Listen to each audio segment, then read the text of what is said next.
basically mindfulness-based practices that most people talk about when they talk about insight. Now I'm going to talk more about samatha and vipassana tomorrow, but for today I'm going to talk about another kind of meditation practice which tends to get overlooked. So the Buddhist texts include many contemplations whose purpose was to invite reflection and deepen wisdom.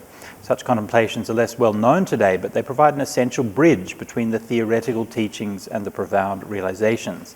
They begin by taking a simple idea or observation and holding and reflecting on it until a deeper understanding emerges. All right? Now, think about how the Noble Eightfold Path works, right? So we begin with our right view, right? So our right view is having the right idea, the right theory, right? The right way of looking at the world. So it's a way of looking at the world in terms of the Four Noble Truths and in terms of the Buddha's teachings.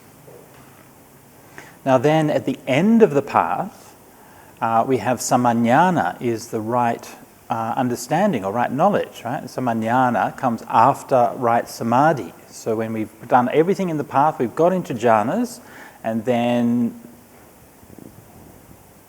I was going to say bingo, but no, I shouldn't say bingo. That's not the right word. Then we are blessed with the insight of the Dhamma that comes at the end of the Noble Eightfold Path. I was also going to say booyah, but no, that's even worse. No, I shouldn't say that. No, forget that I even said that. No, you reach the end of the path, and then you see the Dhamma, and then you have the vision of the Four Noble Truths, right? That you had first grasped conceptually at the start of the path. Okay? Now, what happens in between those? Well, we've got the whole practice of right thought, right speech, right action, right livelihood, right effort, right mindfulness, and right samadhi. But if we come back to right view, then what do we do to deepen and prepare our mind to make it ready for that right jnana? Well, obviously the next step after right view is then right thought. Yeah? And we know from suttas like the Dvedhavitakka Sutta that this is something that the Buddha contemplated. In fact, I might actually look at the Dvedhavitakka Sutta in a minute, just because I know I've referred to it a few times, so that probably means we should look at it. And so in between that initial understanding and the deep wisdom of realization, then there is a process by which we can learn to deepen our wisdom. It doesn't just it's not just like one thing and then the other. Yeah? Now, there are many places in the suttas where the Buddha taught various reflections, various contemplations, and these are usually called like a paccavekkhana in Pali or patisankha, and different words that are used in Pali for this. And so this is where you're taking up a number of topics of thought and you are reflecting on them on a regular basis to deepen your meditation. So why don't I just briefly, to introduce this topic, have a look at the Dvedhavitakka Sutta. Dvedhavitakka Sutta. So this is another one of those discourses which is talking about the Buddha's practice before he was enlightened. Yeah? Before my awakening, when I was still unawakened but intent on awakening, I thought, why don't I meditate by continually dividing my thoughts into two classes? Yannunahang dvidha katva vitakke vihareyang. Dvidha katva. So keep on dividing up my thoughts, keep on analyzing them. So I assigned sensual, malicious, and cruel thoughts to one class, and then I assigned thoughts of renunciation, goodwill, and harmlessness to the second class. Okay, so this is this basic distinction between the good thoughts and bad thoughts. And as we saw yesterday, the vitakka here obviously has the same role as sankappa in the Noble Eightfold Path, right? This is exactly how the samma sankappa is described in the Noble Eightfold Path, right? Sensual, malicious, and cruel thoughts, or miccha sankappa as it is. So again, this is kind of why I found it difficult to use intention for samma sankappa in the Eightfold Path. If you look closely at the way that it is actually used in context, it definitely seems to be closer to thought than intention. So then, as I meditated, this sensual thought arose. This sensual thought has arisen in me. It leads to hurting myself, hurting others, and hurting both. It blocks wisdom, it's on the side of anguish, and it doesn't lead to extinguishment. When I reflected that it leads to hurting myself, it went away. When I reflected that it leads to hurting others, it went away. When I reflected that it leads to hurting both, it went away. When I reflected that it blocks wisdom, it's on the side of anguish, and it doesn't lead to extinguishment, it went away. So I gave up, got rid of, and eliminated any sensual thoughts that arose. So again, a nice example here of how the Buddha undertook this training in right thought, the second factor of the Noble Eightfold Path. So first of all, as I mentioned before with the Upakilesa Sutta, the Buddha is not coming along and saying, here I was and I was so perfect and good and I got everything right. Okay? He's saying, I was meditating and this sensual thought came as the Bodhisattva. What do you do? Yeah? I mean, it must have been hard, right? I mean, think about it. He's brought up as a prince, he's got all the luxury, he's got all his family, he's got a beautiful wife, he's got his son, he's got his everything, and then he goes off and he's sitting in the middle of the forest. And you're sitting there in this kind of dark forest, and it's nighttime, and it's raining, and it's like you're miserable, and you're like, I remember those days. Yeah. Not easy. So then to reflect on it. So again, this is giving us a good example of how the Buddha did this, rather than, if you remember, like that sort of more harsh approach of beating down and crushing mind with mind. Do you remember that one? Yeah. So rather than doing that, you're reflecting on it. If I think like this, it will lead to those results. So this is what I mean when often I say that in Buddhism, there's not really any such thing as something being good and bad. When we say something's good, we just mean that it leads to happiness and freedom. We say something is bad, we just mean that it leads to suffering. So that's all. They're not like, good and bad are not like intrinsically anything, but they tend to cause suffering or happiness. So in this way, we reflect that it leads in that way. And then much of the time, that leads to pass away, hurting oneself, hurting others, hurting both. And again, we saw this yesterday in the Sangarava Sutta on the 5 hindrances, and that same thing, benefit for oneself, benefit for others, and the benefit for both. Yeah? So always remember this, that sometimes in Buddhism, people will say, oh, you're only practicing for your own good, yeah? Or Theravada only practices for their own good, Mahayanas practice for everyone's good. Well, that's not what the Buddha was talking about. Actually, what the Buddha was talking about is what's good for yourself is also good for others. And both of those things are motivations when you're practicing. So this is eliminating those sensual thoughts, similarly with malicious and cruel thoughts. Okay, then the Buddha makes this observation. Whatever a mendicant frequently thinks about and considers becomes their heart's inclination. Yanyadeva bhikkhu bahula manuvitaketi anuvichareti. Yeah? Keeps on thinking about and considering. Anuvitaketi anuvichareti tatatat nati hoti chetaso. Yeah?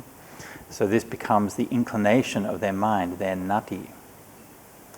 So if you recall a few days ago, I remarked on this idiom about how anu as a prefix has that sense, or often has that sense, of continuity and drawing it out. So here, clearly, anuvitaketi means to keep on thinking about. It doesn't mean like a stray thought, but if you keep on going on and on and on, then that's going to become your heart's inclination. If you keep thinking in sensual thoughts, that will become your inclination, or malicious or cruel thoughts, the same thing happening.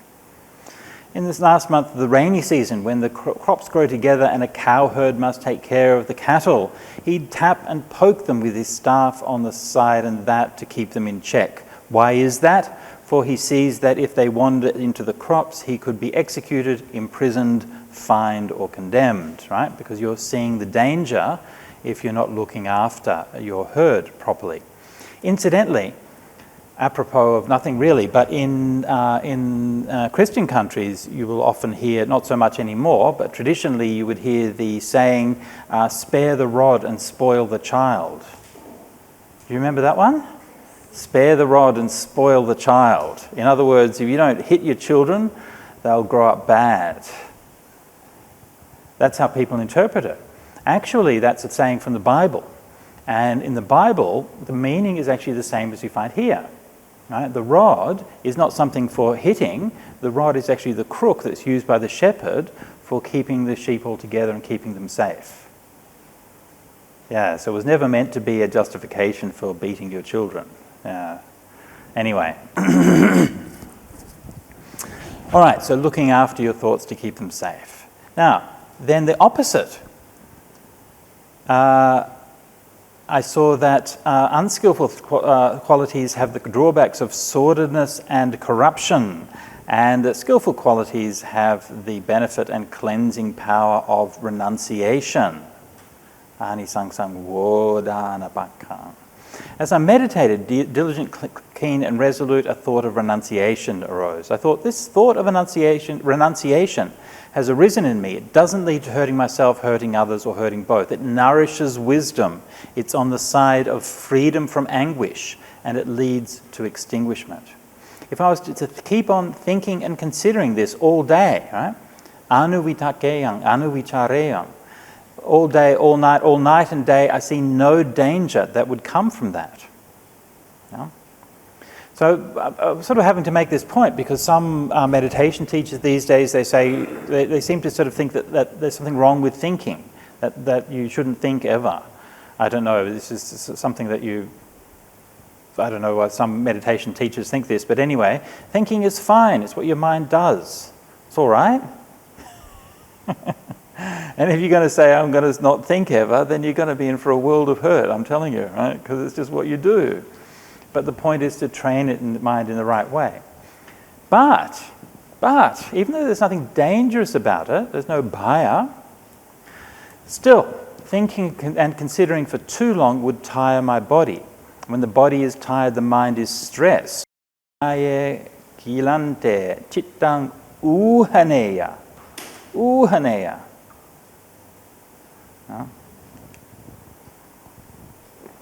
Uhate chittang. When the mind is stressed, so the uhate means your mind is going ooh. It doesn't really mean that.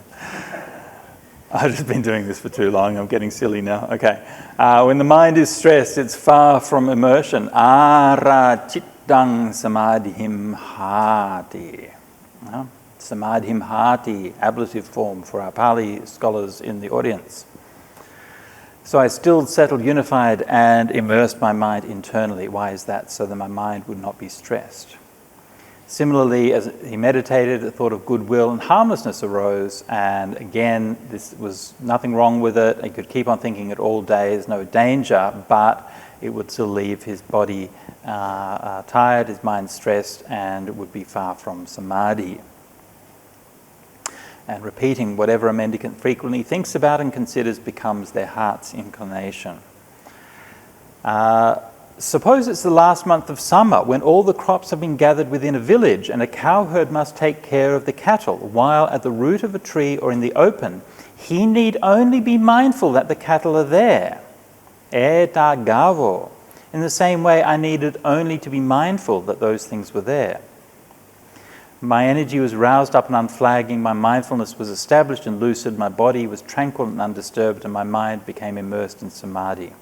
Quite secluded from sensual pleasures, secluded from unskillful qualities, and then it goes on to the first jhana.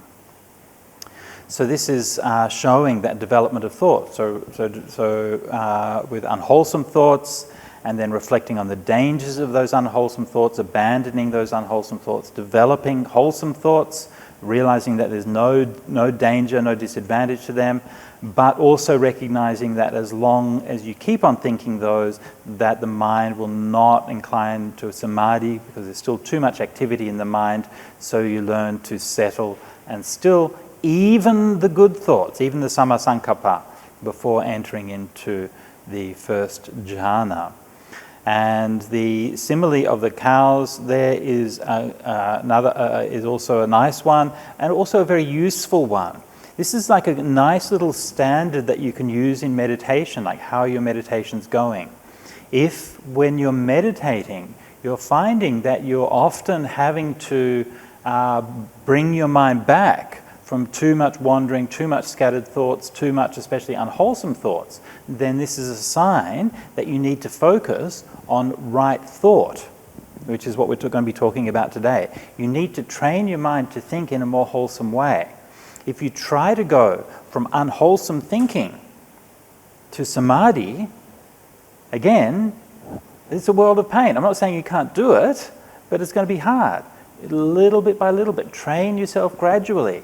If you think I'm going to go from thinking unwholesome thoughts to thinking no thoughts, then you're thinking you're going to progress in meditation better than the Buddha did.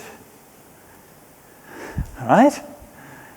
The Buddha's not saying this stuff just to mess with us, right? It's because this is how it works. This is how we train our mind.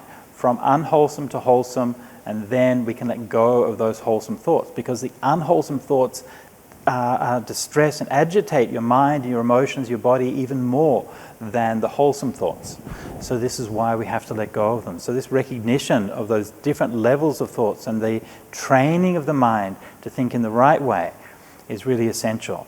And so once you've done that and you've learned to train your mind to think only wholesome thoughts, then you'll notice that. You'll be aware, oh yeah, actually my mind is going on. I'm not actually thinking thoughts of anger. I'm not thinking thoughts of harming or cruelty. Actually my mind actually has a lot of those wholesome thoughts, and thoughts of giving, thoughts of kindness, thoughts of love.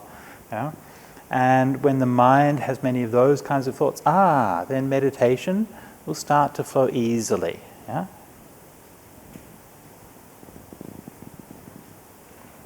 All right? Any thoughts on that? Good ones or bad ones?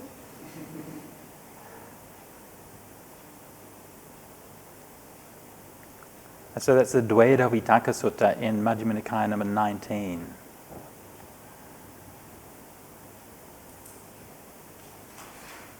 Okay, we good?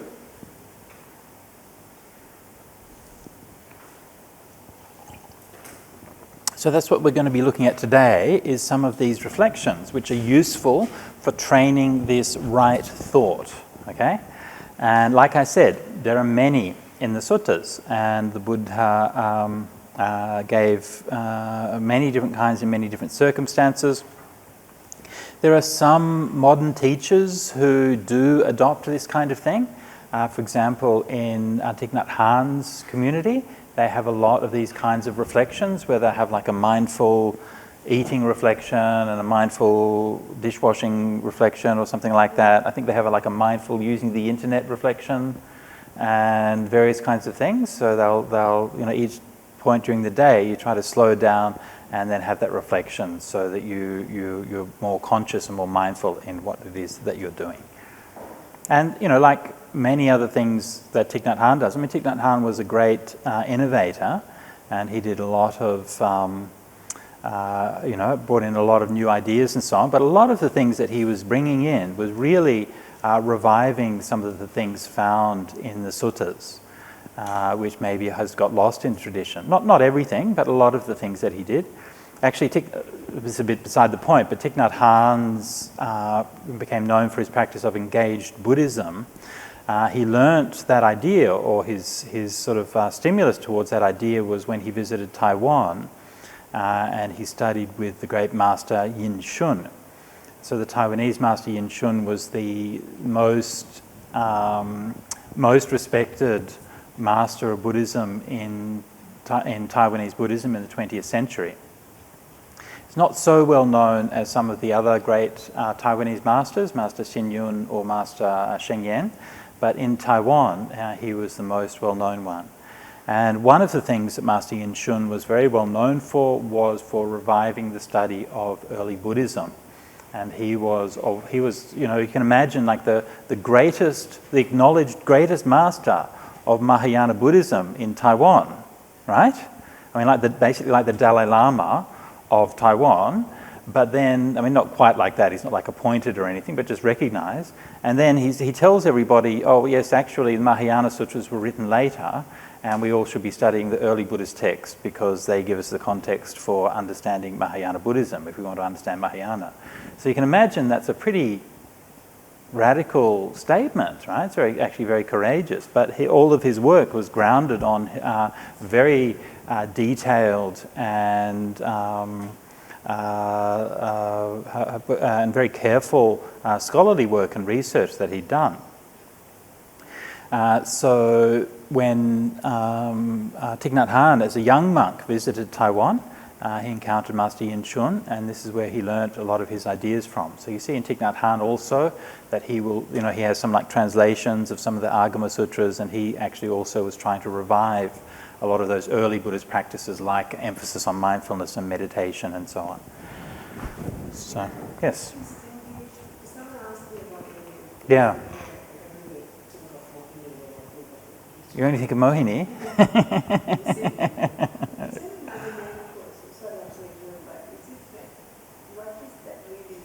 What is engaged Buddhism? I like to think about it's like when Buddhists. I think what I think of engaged Buddhism is when Buddhists have had too much of the world and too much talking and too many things, then they need to go and hide in the toilet and close the door, and the latch says engaged. And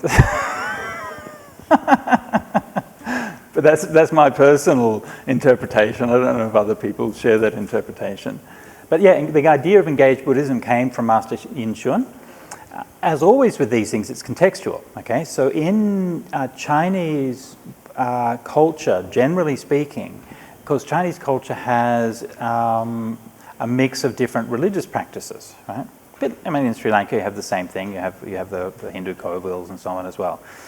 But in China, the way it kind of works is you have your household deities, like the Chinese folk religions. So you have like a shrine in your house or something like that. And then that's for kind of generic, just good blessings and stuff. So you go offer a little bit of rice and mutter a few words and light some incense and so on. And that's about it, right? There's not too much in the way of like philosophy or anything like that.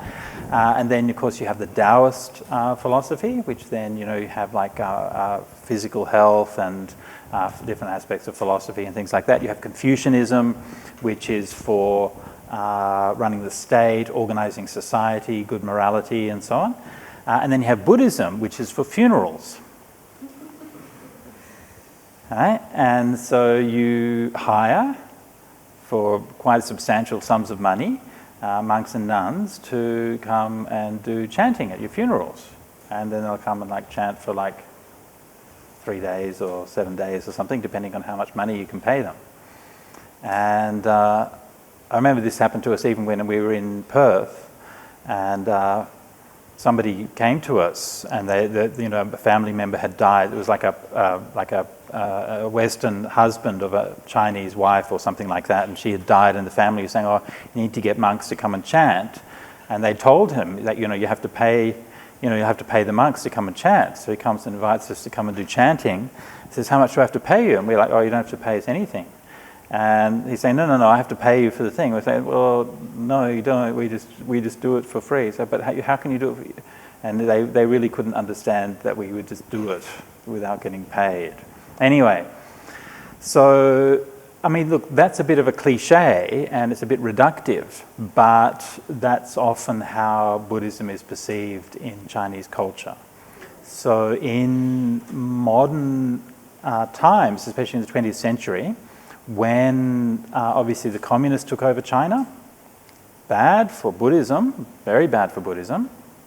All the monks fled and nuns fled to Taiwan that could, and then they set up their new movements and so on. And one of the things that they really, because they had to rebuild a society from scratch basically, so they really emphasized education, especially, and emphasize like working together with the community to like help build the community.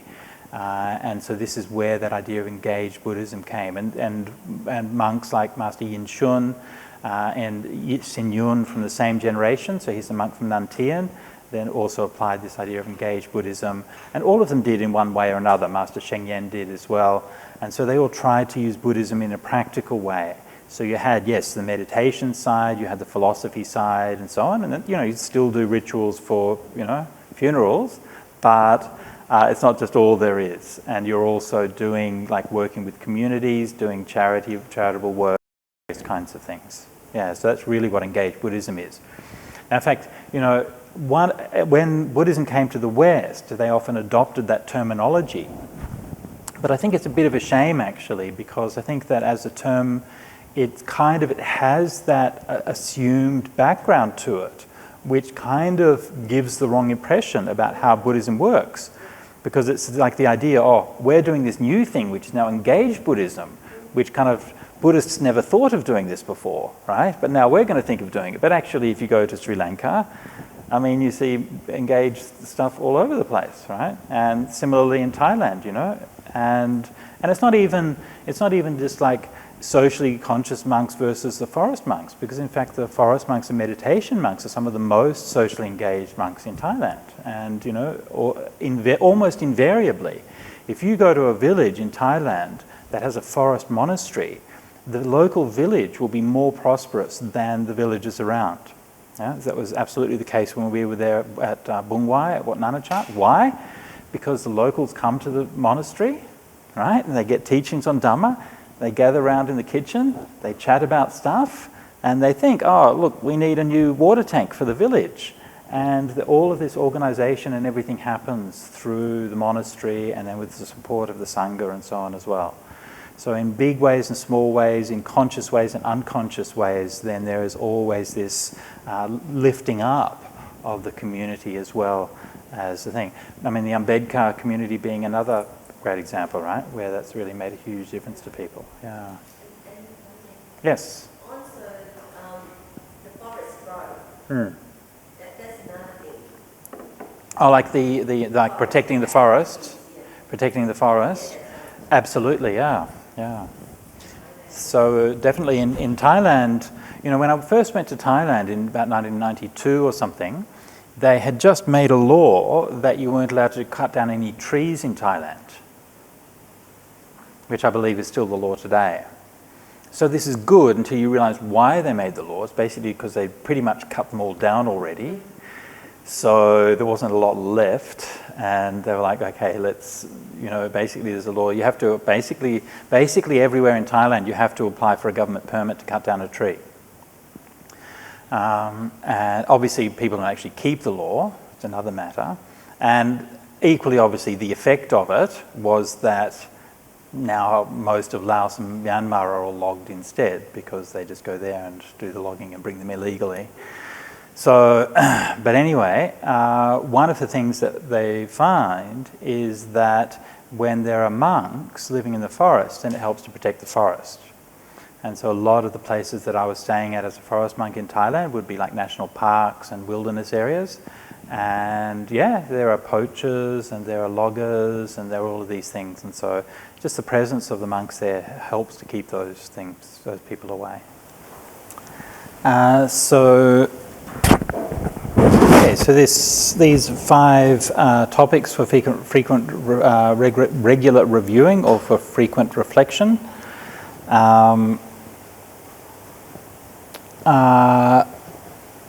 Often a standard reflection in the monasteries. When I was certainly in the forest tradition monasteries, and we have sort of a part of our regular morning chanting, and this is often one of the ones which is recited there. So I am liable to grow old, jara dhammom he, jarang anatitoti. I'm liable to get sick, biad hi dhammom hi, biad hing anatitoti. I'm liable to die, marana dhammom hi, maranang anatitoti. I must be parted and separated from all I hold dear and beloved. Sabehi me piyehi manapehi nana bhavo yina bhavo. And I am the owner of my deeds and heir to my deeds. Deeds are my womb, my relative, and my refuge. I shall be the heir of whatever deeds I do, whether good or bad. Kama sakom hi kama dayado, kama yoni, kama bandhu, kama patisarano, yang kamang karisami, kalyanang wa papakangwa, tasadayado bhavisami. So clearly, we've seen obviously a lot of the suttas are presented or framed for mendicants, for bhikkhus and bhikkhunis, and obviously there are teachings for lay folk as well, but this is an interesting one because the Buddha's explicitly framing it being for everyone, right? And so very meant by him as a general teaching which can be used as a reflection for everyone. We'll look at reflections for renunciates specifically a little bit later on. Obviously, this should only be reflected on by those for whom these things actually happen. So if you are, in fact, exempt from old age, then you don't need to do this. Okay? If you are never going to die, then that's fine. You don't need to do this reflection. So that's fine. But it does certainly include most of us.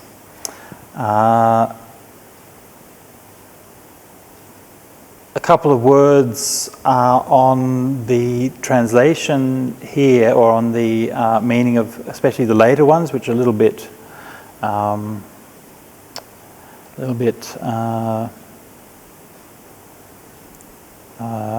actually I do old age as well. Okay, so the first one is jara, which I'm translating as old age. Sometimes you'll see this translated as aging, and it was actually Bhikkhu Bodhi's earlier translations used aging for jara, and it was Ajahn Brahmali who argued with him on this point and said that jara is always defined as old age in the suttas rather than the process of aging. Parted from all I hold dear and beloved. So this idiom of the sabehi me piyehi manapehi, it's a slightly tricky one to capture in English. The sort of the primary meaning is about the people that we hold dear and beloved, like our family, our friends, our loved ones, partners, children, and so on. But it also means the things that we hold dear and beloved, right? Our possessions, our property, and so on and so forth. So external material things. So it needs to sort of include that. But the main thrust of it is to talk about the people who we hold dear and beloved. Finally, with the owner of my deeds and heir to my deeds, so this is a reflection on karma. And it's an interesting one, right? It's an interesting, I am the owner of my deeds. Karma sankomhi, right? It's yours. Can't give the stuff away, right? And you can't get anybody else's. I'm the heir to my deeds. Karma dayado. So this kind of relates to, it relates to the notion of inheritance generally, right? So to be an heir is to inherit something, to get something from the past. And we usually think of the heir, being an heir, as being something good, right? You get left a property or you get left something. But being heir to one's own deed, so this is kind of like usurping that sort of material idea of being an heir. And actually your real thing that you own is the result of your own actions. Karma yoni, so I've translated it quite literally here as deeds are my womb. You could translate it perhaps as deeds are the source. Deeds are the thing which I am born from. Deeds are my relative, karma bandhu. So in Pali the word bandhu means a relative, but it's related from the root to meaning to be bound to. Yeah? So deeds are literally what I am bound to, or what I am stuck with, because the relatives are the ones you are stuck with. Like it or not. And my refuge, kamapati sarano. Yeah? So like the way that the Buddha is talking about here, like often karma is like felt to be like fate, or we only talk about karma when something's bad, right? So something bad happens to you and say, oh, that's your karma. Yeah? But karma here, the Buddha is saying, is also your refuge. Actually, if we live good lives and do good karma, then we should rejoice in our karma, right? So when we are doing this reflection, then we should be reflecting on what karma we have actually done. Yeah? And if we've done a lot of dodgy karma, then this is likely to be a somewhat disturbing little reflection. Yeah? We're thinking, oh yeah.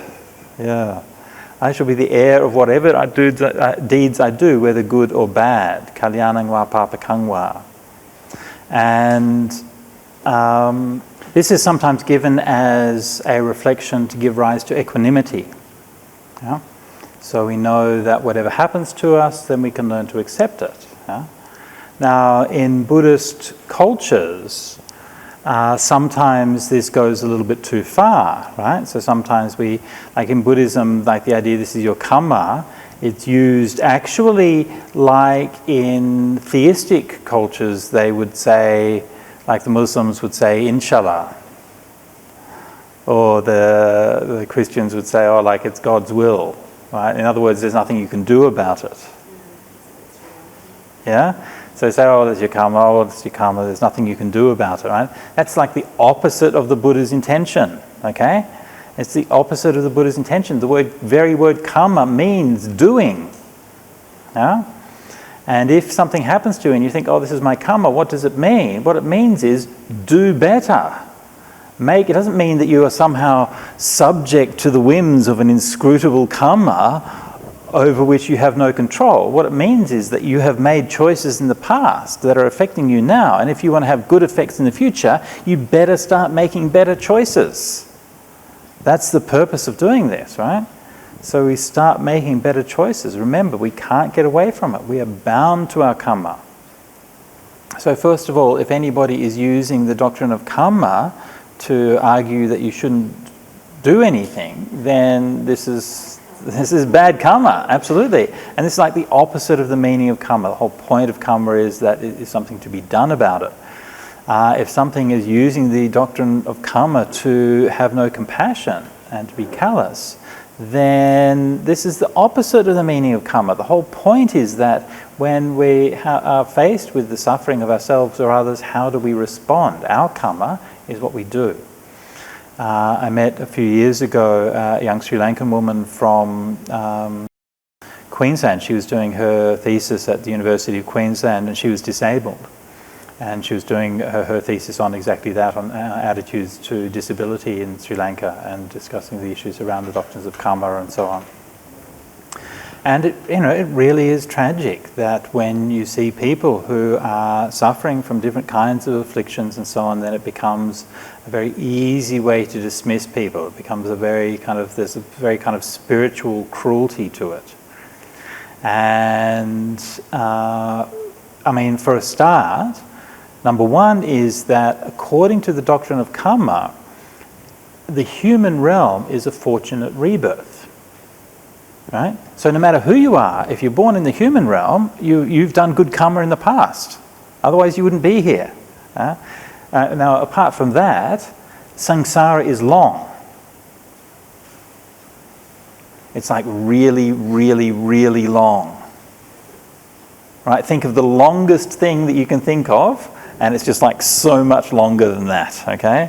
It's really, really, really long.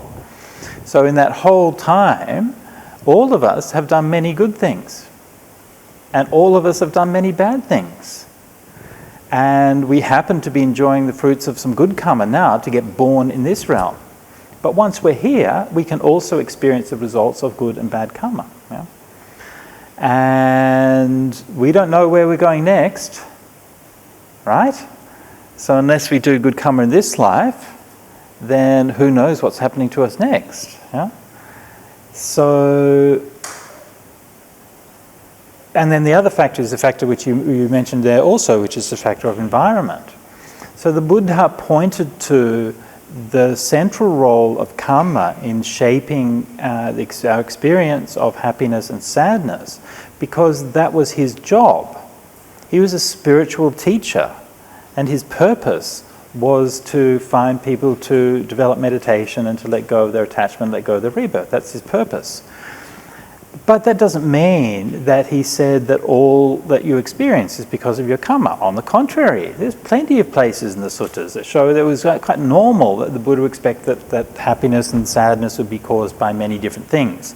In the teachings on, for example, the causes of sickness, you find in the Girimananda Sutta, there's a whole list of different kinds of ways that sickness is caused by an imbalance in the bodily energies and fluids, or caused by accident, or caused by all of these different things, and sometimes caused by karma. So some illnesses are regarded as caused by karma, but not all of them.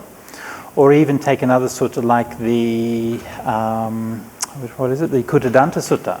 And the Buddha is there, the Buddha is telling a story about giving advice to a king. And the king asks the minister, how should I ask the minister, what kind of sacrifice should I make? And the minister basically argues with, I'll show you the actual passage because it's a very interesting one. So he's telling the story of the past, the king who wants to give more, have a great sacrifice. The Brahmin high priest said to him, "Sir, the king's realm is harried and oppressed. Bandits have been seen raiding villages, towns and cities and infesting the highways. But if the king were to extract more taxes while his realm is thus harried and oppressed, he would not be doing his duty." Right? Not too many taxes. Enough? Not too many. The king might think, "I'll eradicate this outlaw threat by execution or imprisonment or confiscation or condemnation or banishment." But that's not the right way to eradicate this barbarian obstacle. Those who remain after the killing will return to harass the king's realm. Rather, here is a plan relying on which the outlaw threat will be properly unrooted, so that the king provides seed and fodder for those in the realm who work in farming and raising cattle. Let the king provide funding for those who work in trade. Let the king provide food and wages for those in government services. Then the people occupied with their own work will not harass the realm. The king's revenues will be great. When the country is secured as a sanctuary, free of being harried and suppressed, the happy people with joy in their hearts, dancing with children at their breast, will dwell as if their houses were wide open. Yeah?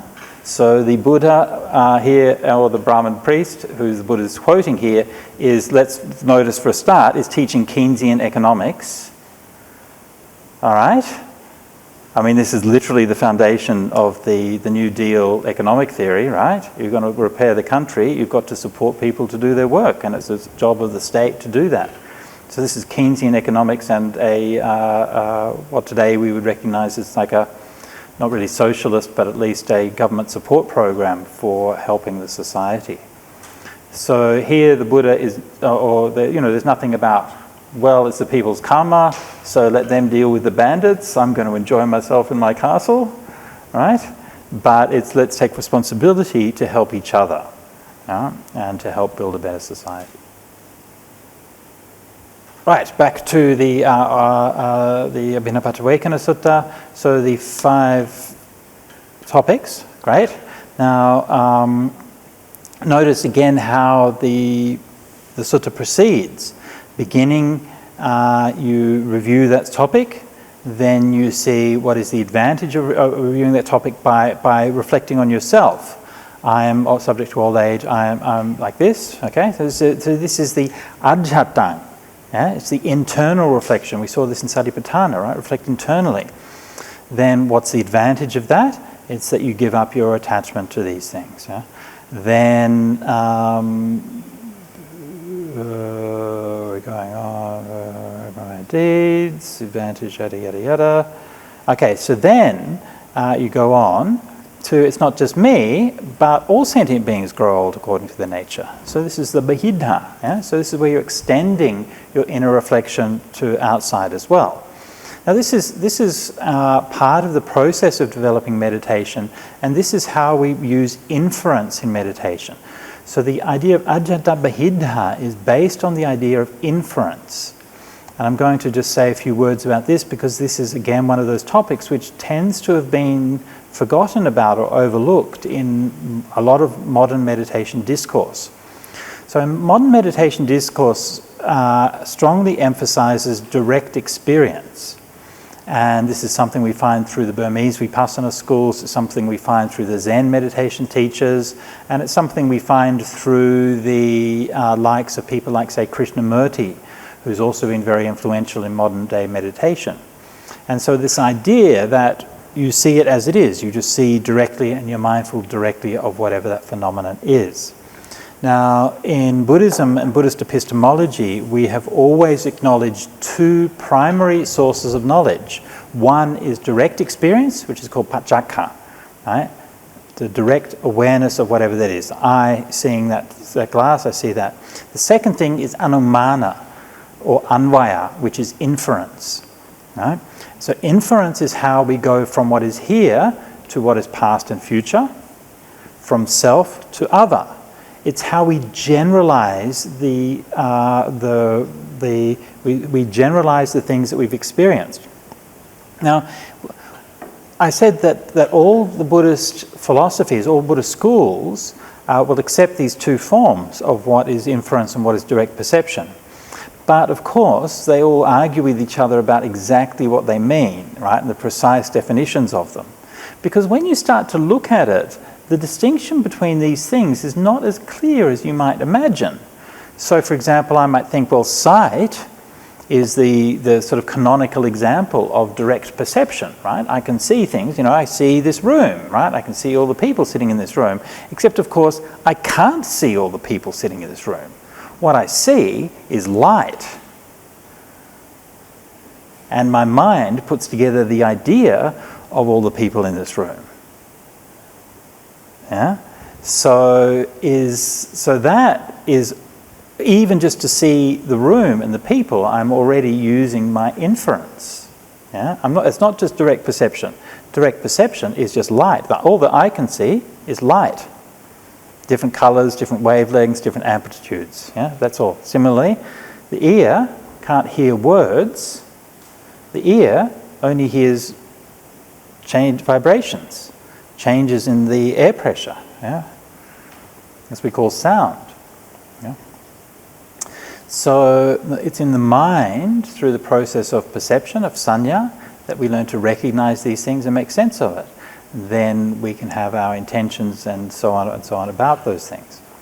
Now, not only in terms of the perception of the world, but also in terms of the past and the future. So consider the contemplation of impermanence. Okay, fundamental Buddhist principle of impermanence. And so Buddhists often think that they are watching things rising and falling. But in fact, you cannot observe rising and falling. Because rising and falling is a process that happens over time. And you can only observe the present. In the present, you can see, is this here or is this not there? That's it. But to know that this was not there, and then it is there, and then it is not there again, right? This is a process that happens over time. It might be over a long time, the whole universe. It might be over the span of a human life. It might be over the span of a day, a few minutes, a few seconds. It might be over the span of just a tiny fraction of time of what's going on in your mind. But the principle remains the same. Actually, all we can see is the present. So the idea of impermanence, in and of itself, involves an inference to the past and the future, and involves the operation of memory. Right? So when you're meditating, this memory is operating in this very kind of subtle form. So when I'm talking about inference, okay, I'm not necessarily talking about like rational and logical inference, okay? I'm not talking about consciously going through things and deciding that this plus this equals that, okay? I mean, that's one form of inference. But inference is happening at a subconscious level, constantly in your mind, in the way that you're processing things. So in order to make sense of the world, then we are relying on this inference all of the time. I'll probably talk more about this tomorrow, but just for now, so we can see the way that the Buddha is applying this inference quite consciously here, that as I am liable to grow old, right? I mean, even being liable to grow old already is an inference, right? Because we see that other people are liable to grow old, right? Therefore, I'm going to be liable to grow old. Yeah, this is an inference. This is actually one of the classic example of the syllogism in Greek logic. So one of the things in Greek logic is they want to sort of establish how you can make logical arguments that will be watertight, that you can arrive at the truth through a logical argument. And the classical example that they give for this is all men are mortal, It's your first thesis. Second thesis, Socrates is a man. And then your conclusion is, therefore, Socrates must be mortal. Right? And so this is how you arrive at the truth, by this process of deduction. So this is deductive reasoning. Yeah? Of course, the problem with that is that your premise is actually purely hypothetical. You want to say all men are mortal, okay, fine. How do you know that? I mean, that's an inference, isn't it? You haven't seen all men, you haven't seen everybody die. I mean, you presume that, it's a reasonable presumption, right? But it's not like you've actually grounded that on anything that you know. Actually, built into your premises is already an inference. So this is this attempt to make inference into an airtight, solid way of finding out the truth, which you find in Greek philosophy, doesn't really apply in Buddhism. So from a Buddhist point of view, the point is not that we are going to prove that this is true. We're not going to prove that we're liable to grow old or anything like that, but it's a reflection. And the purpose of the reflection is to help us let go. Yeah? And so this idea of like absolute truth is always kind of problematic. When you want to prove that something is absolutely true, it's always kind of, you always get it gets a bit at the end. It's not really the point. The point is it true enough? Yeah? Is it true enough? I mean, it seems pretty true in terms of are all beings going to get old and die. I haven't found any exceptions yet, right? But the main point is, can we actually let go? So this is the extension through inference, all beings. And see, practically speaking, the problem is that, like one of my friends, Jesse, we were talking about, he's an American, and he said to understand American culture, why Americans do the things that they do, is that every single American is a temporarily embarrassed millionaire.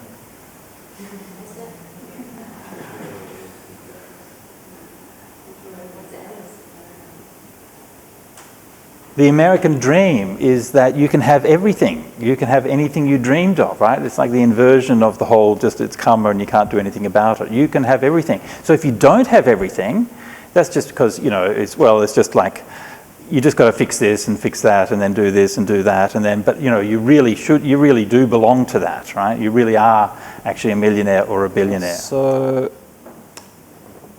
let's continue by having a look at a few of the, we're up there already. Having a look at a few of the different kinds of reflections. So last time, in the morning session, I talked a bit about the use of reflection in meditation, about how some different ways that we can do that, and about how it relates to the path of Buddhism. And we looked at the 5 reflections which were the regular daily reflections for everyone. And now we're going to look at the reflections for a renunciate. So this is one for one gone forth, pabaditena. So obviously, this is going to be more specific. Let's see what it says here. One who's gone forth should often review these 10 things. One who's gone forth should often review this. I have secured freedom from class. Yeah, vevarniyam hi ajju bhagatoti. So, yeah, very powerful one actually, right at the beginning. Yeah, so you've stepped out of class, or you could have translated that as caste as well. Vevarniyam hi. So you've stepped out of the caste. That means that you're no longer being defined by other people's expectations. Whether you happen to get in one of the castes they think of as a good one or one that they think of as a bad one. So the Buddha obviously regarded caste as a social construct rather than being a kind of moral, the way that the universe was. And by going forth, then we make the choice to step outside of that. my livelihood is tied up with others. Para patibadha me jivikati. Yeah? So in Sangha life, we step out and take up the ascetic life, but at the same time we are constantly dependent on others. And we are dependent every day for the offering of food, the offering of robes, offering of the lodgings, medicines, and all of the things that we use come from others. And so this is something which is a really important reflection for all of us who have gone forth, because we know that in the heart of any renunciate is always the idea that the life at home is dusty and crowded, and the life gone forth is wide open, and we long for that freedom of just being like the deer wandering in the forest, you know.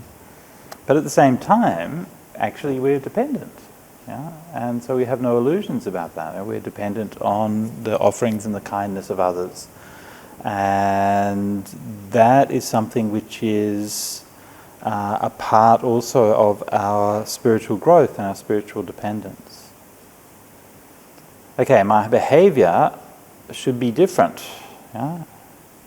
Anyo me akapo karaniyo. So my behavior should be different to that of other people. Yeah? So now that I've gone forth, I ought to behave differently. That means no playing cricket. I hope there's no reason to blame myself when it comes to ethical conduct. Kachinu ko me atta silato na upavaditi.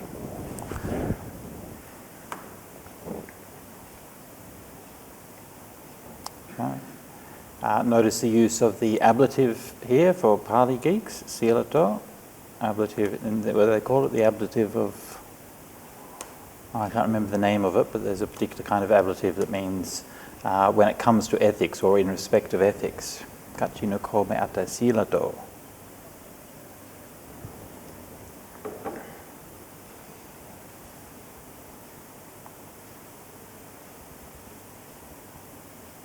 I hope that after examination, sensible spiritual companions don't reproach any aspect of my ethics. Kachinu ko mang anuvitya vinyu sabrahmachari silato na upavadanti iti.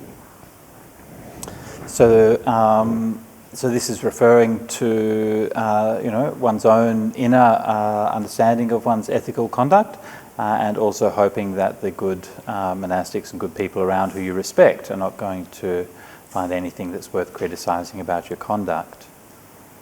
Notice the idiom here, and it's just a translation choice, but Kachinu ko mang Kachinu ko is an idiom which I've translated as I hope that.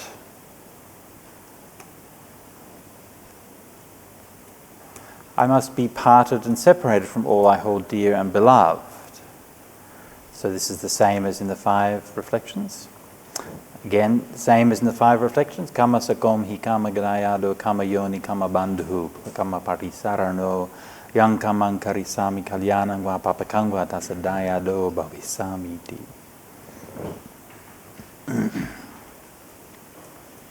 This next one is a little bit difficult to translate exactly. Katam bhutasa me ratindivavi divatantiti. So the basic idea is straightforward enough. So Vratindiva is a day and night. Viti vatantiti. So to vatantiti is to go along, yeah, and then it's ati is to excessively go, and then it's vi ati, so it means it's very excessively to go, right? So the days and nights are just rushing past, yeah, as the days and nights flit by. What sort of person am I becoming? Katam bhutasame. Yeah? Katam is how, bhuta. Katam bhutasame. Almost like what sort of being am I? Yeah?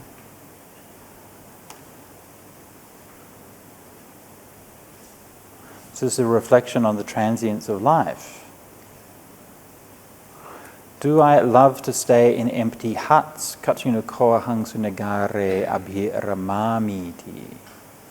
Do I delight in empty huts? Do I enjoy staying by myself? So that's something that about monastic life that you see. You see, it's very common actually in monastic life that you ordain from a good intention. You really want to practice. You have all of these things, but also it can be a bit boring because you've got nothing to do all day, and so you hang out and you chat. I remember when I was at first at Wat Nanachat in Thailand, and I was just as an anagarika, so you come along and I ordain, and I didn't know anything, right? So we went, you have the meal time, you go back to your hut and you just do walking and sitting meditation, and that's all I did. And then for the first week or two, and then I needed to wash my clothes or something like that, and then I went out to the laundry, bathing, spa kind of workshop area, and then there were these monks hanging out there drinking tea, and I thought, yeah, this is the hangout place now. Right? So if you don't have, so it's very difficult. With one of the things about monastic life is that it's difficult to keep that sense of purpose for a long time. Like you can keep it for a month or two, for a year or two, but then to keep it for 10 years, 20 years, and 30 years. And then as you have this, what kind of person am I becoming? This also I think is really important, because what kind of person am I becoming? Because you're not the same person as you were when you were ordained, And if you do a meditation retreat, you don't really think like that. You just think, I'm going to go away on a retreat, I'll be there for a week or something, and then I'll come out, and you're more or less the same. I mean, the retreat might have changed you, okay, but you don't really think that sort of life is going to change you, But with monastic life, you join, and then before you know it, you're an old man. And you're like, what am I doing? What kind of person am I? And there's a saying that Jung said about growing old. So one of the big differences between Jung and Freud was originally Jung's mentor, and he of course focused very much on the formative influence of events in childhood. And one of the innovations that Jung made was that he said, well, actually, what happens when you're an adult matters. You as an adult are not just shaped by what happened to you when you're a kid, but you're also shaped by how you decide to live as an adult. And he made this observation that the man who lives with the same values at the age of 40 or the age of 60 that they did when they were at the age of 20 is not somebody who's growing. That's I can't remember his exact quote. He probably put it more eloquently than that. But there is a process of growth through life, and as a monastic, that happens in the robes. So we answer these different questions about what kind of thing we're doing in the different stages of our life. So again, when I was a young monk at Wat Nanachat, then the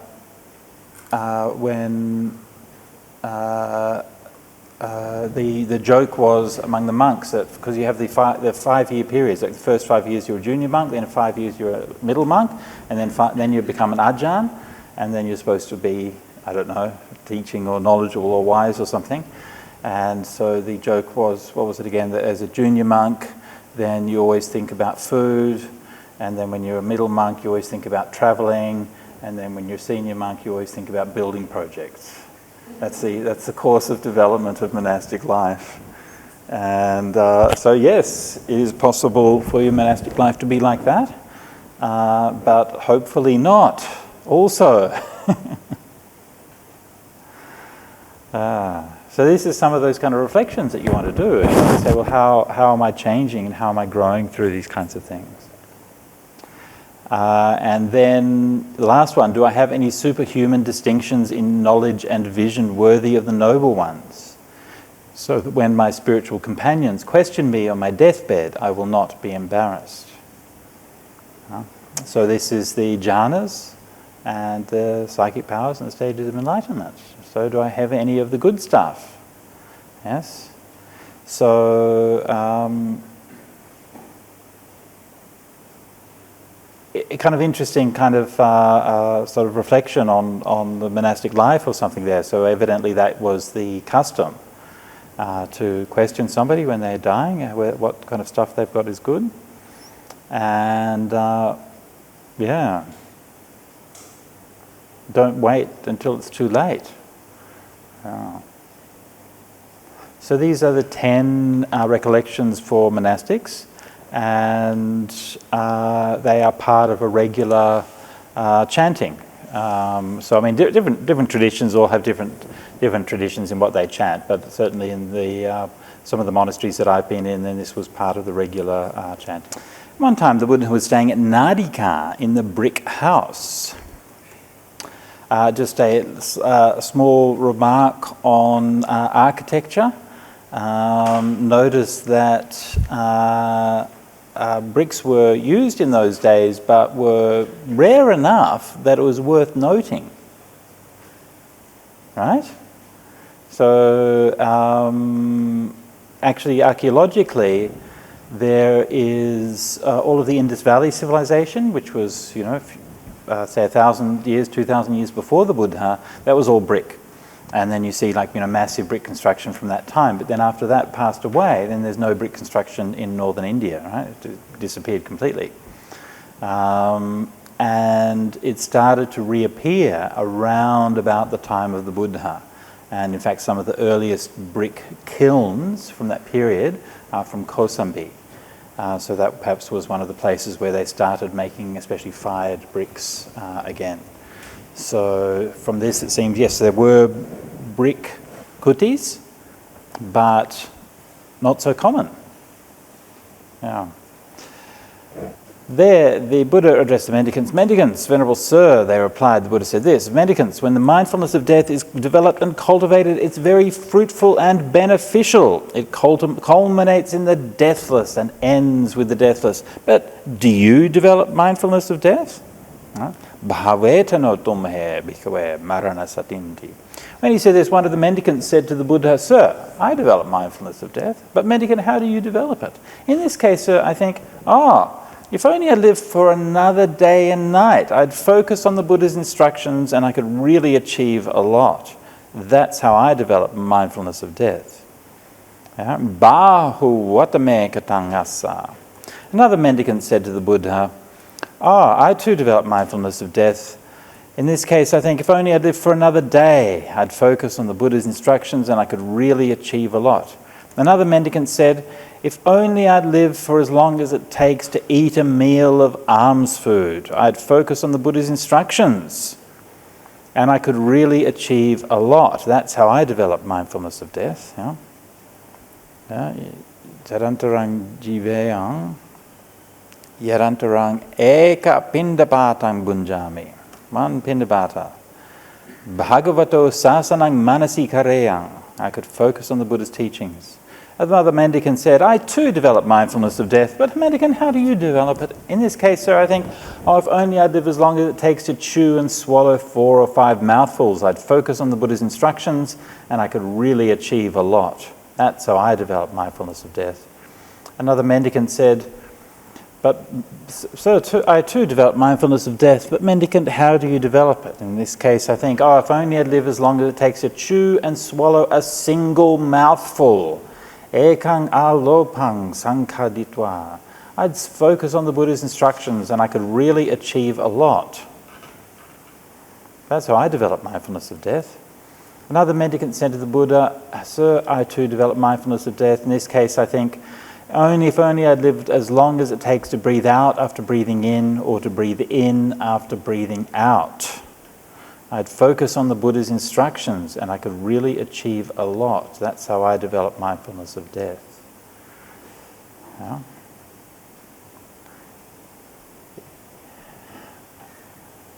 I could achieve a lot, if I could just focus, just after breathing in, before breathing out. So then when this was said, the Buddha said to those mendicants, as to the mendicants who develop mindfulness of death by wishing to live for a day or night, or live for a day, or live as long as it takes to eat a meal of alms food, or to live as long as it takes to chew and swallow 4 or 5 mouthfuls, these are called mendicants who live negligently. They slackly develop mindfulness of death for the ending of defilements. Bhikkhu pamatta viharanti dandhang marana sating bhavanti. Oh my goodness. So I just want you to stop and think about what you would feel like right now if that was you. Yeah, you're sitting in the audience, right? The Buddha's asked this question. Okay, number one, you could have just kept your mouth shut, okay? Right? It's always the safe option, right? You could have said nothing and you'd be fine, right? But you open your big mouth. You're pretty pleased with yourself, right? You think you're doing well, and you say this thing, you're like, oh, yeah, I'm doing this mindfulness of death. And the Buddha says you're living negligently. Oh, dear.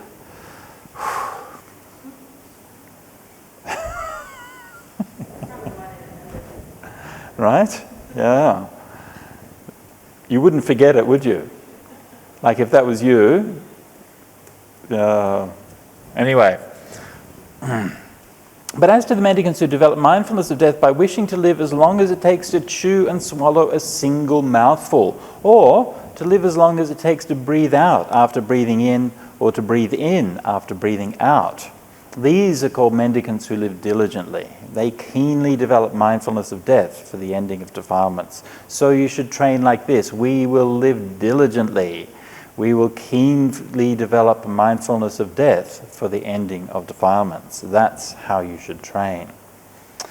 So interesting on a number of kind of aspects, this particular sutta. Obviously, it's a kind of a nice dramatic twist to the sutta, which is always good.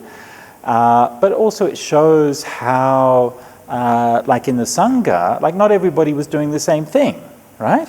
They'd got the general teachings on mindfulness of breathing, and they were each interpreting it in their own way, and they were each applying it the way that they thought was best.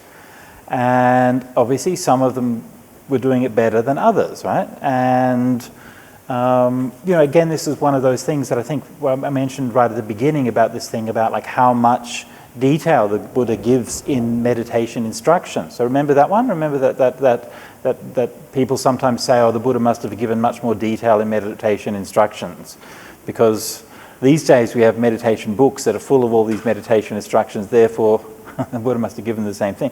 But a sutta like this kind of calls that into question a bit, doesn't it, actually? Because if the Buddha had given very detailed instructions on this and said you should do it this way, this way, this way, surely that's what they'd be doing. Right? In fact, it seems like the Buddha had taught the general idea, be mindfulness of death, taught the general principles, and then left it up to the individuals to interpret and apply it as they saw fit. And that in itself is good, right? It's good that they were taking it up, and it's good that they were practicing it as they saw fit. So Buddha's not trying to like specify every single detail in how you go about and meditate. There has to be an aspect of creativity and imagination that we bring to the meditation as well. Yeah?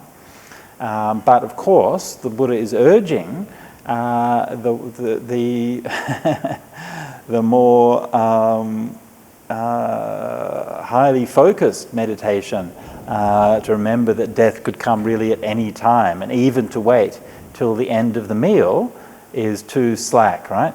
I mean, just think about that, and that's actually very realistic. People die while they're eating meals. Right? Actually, it happens every day, probably. I'm not medically aware of the statistics, but my guess is that on the worldwide basis, probably every day there are people who die while they're eating a meal before they get to the end of the meal. Yeah? And so it's not, the Buddha's not being extreme here. He's pointing to this is how we can practice. So, yeah.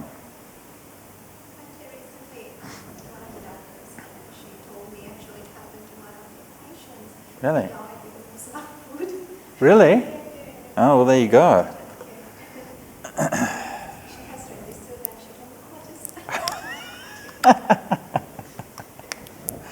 Right? How do you practically do it? Well, yeah. Yeah.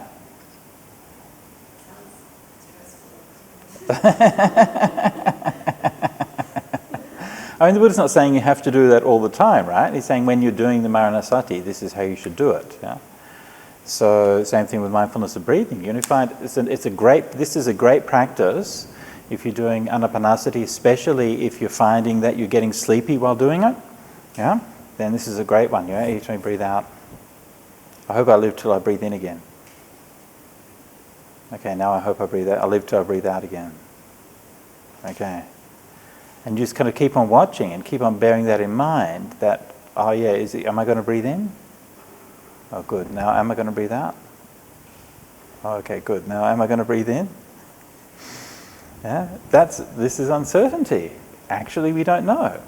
What we do know, the only thing really that we can say with certainty is that there will come a time in everyone's life here when they in fact do breathe out and don't breathe in again. Yeah, that we know. But we don't know which one. It could be this one. Okay, got past that one now. All right, next one. Yeah. I really saw this really kind of dramatically when my grandmother was dying. I went to Perth to see her, and she was in her deathbed, and she'd been suffering from dementia and so on. And she was in her deathbed, and she was like, really kind of emaciated, and the flesh, everything kind of melted away from her bones, and the skin drawn over her face, and just looked like a skeleton sort of wrapped in some skin, and she's just lying there in the bed with all of these tubes and things like that. And she's just like nothing, like there's nothing left, and she'd just be there. And then after a almost, seemed like almost comically long period of time, then she would just and breathe in this breath with this incredible kind of effort that it would take her to just breathe in a single breath and then breathe it out again. Like every breath, it sounded like this is going to be her last, And I went there and I was like sitting there beside her bed for an hour or two, and then she just kept on going. And then the next day she just kept on going, and then eventually I had to come back to Sydney. I had things on, and then fly back again to Perth for the funeral. Yeah, and she was just fighting for every single breath. Yeah.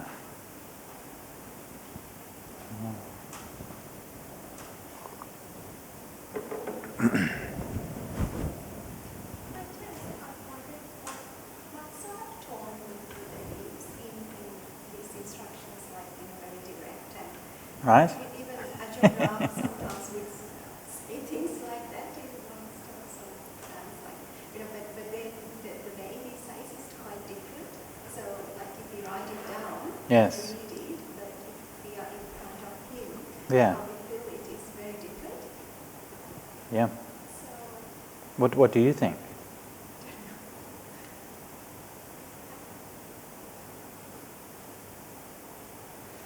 Well, I mentioned to you before that your friend Diana Severa said that you're such a good friend because you always tell her exactly what it is, and you're very straight and direct with her.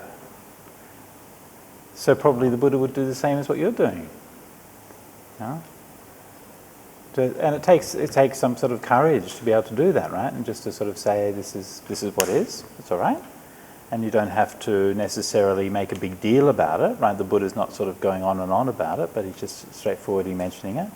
And to me, part of that is to me that shows a degree of respect for the people that you're talking to.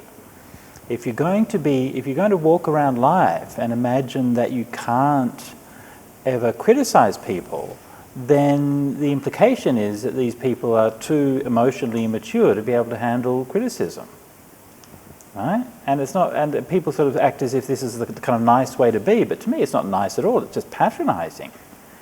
The Buddha's saying, it's a criticism, and he expects them to be able to take that criticism, to act like adults, and to try to do better again. He's not being harsh. He's not doing anything unreasonable, but just tell, look, that's negligent. Try better. And to me, that is, to me, that's an expression of not just compassion, but an expression of like a certain degree of faith in the people that you're talking to, that you understand that they're actually capable of doing better. Yeah.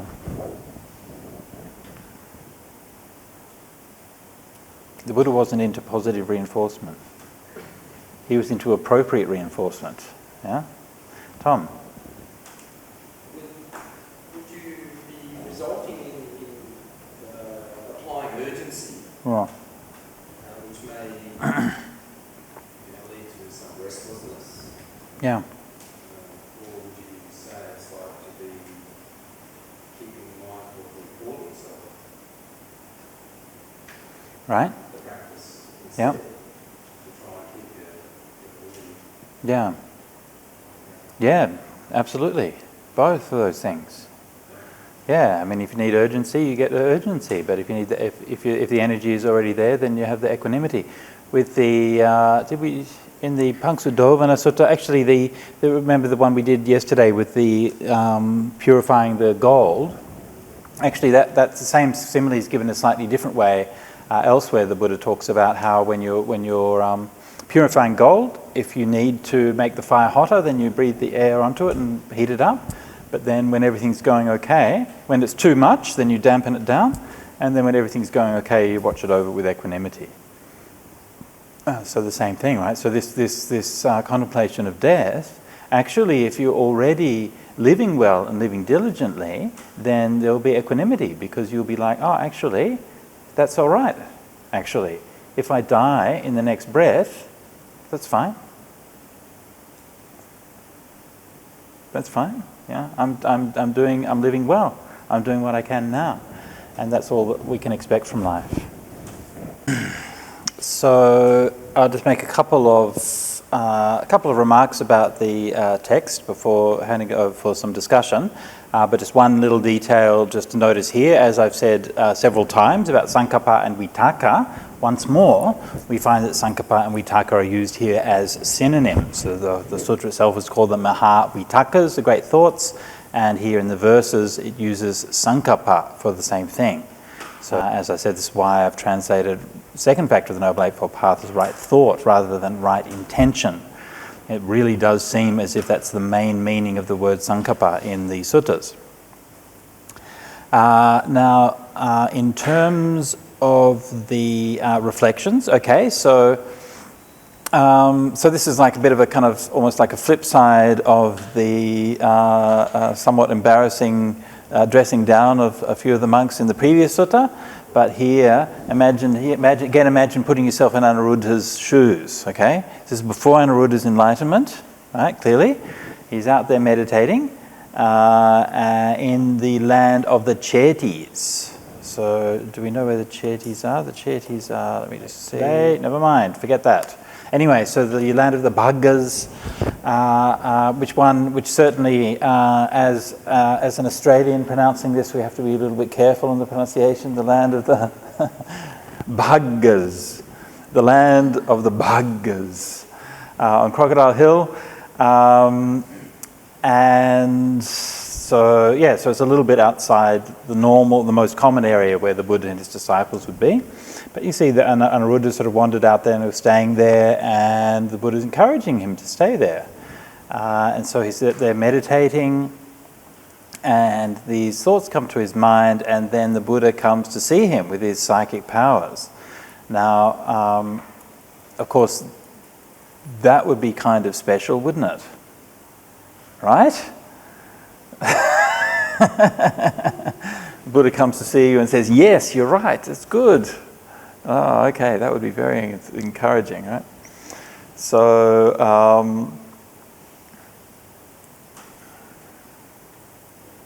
interesting, I hadn't noticed that before. It looks like there's actually a contradiction between the sutta and the verses.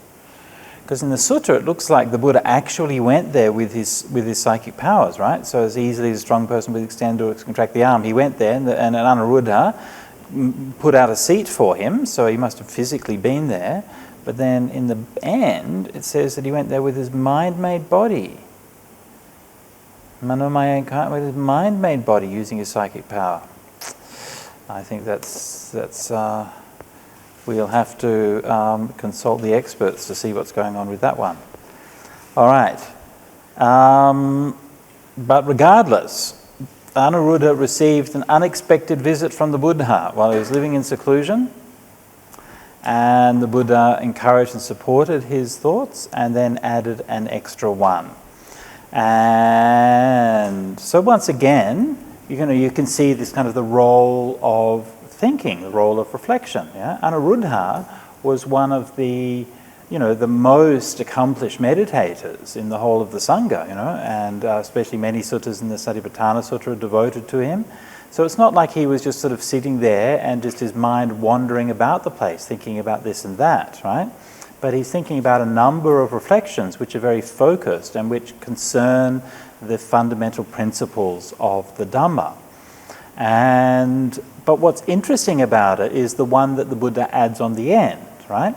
Because it's so often it happens, okay, that when you see these things, right, where the disciples give a teaching, okay, so you have a bunch of disciples who give a particular teaching or particular thought or idea, the Buddha comes along and says, oh, you're all good, you all gave a good thought, a good idea on your own way, and then he gives another one which is just like so much better than any of the ones that they gave.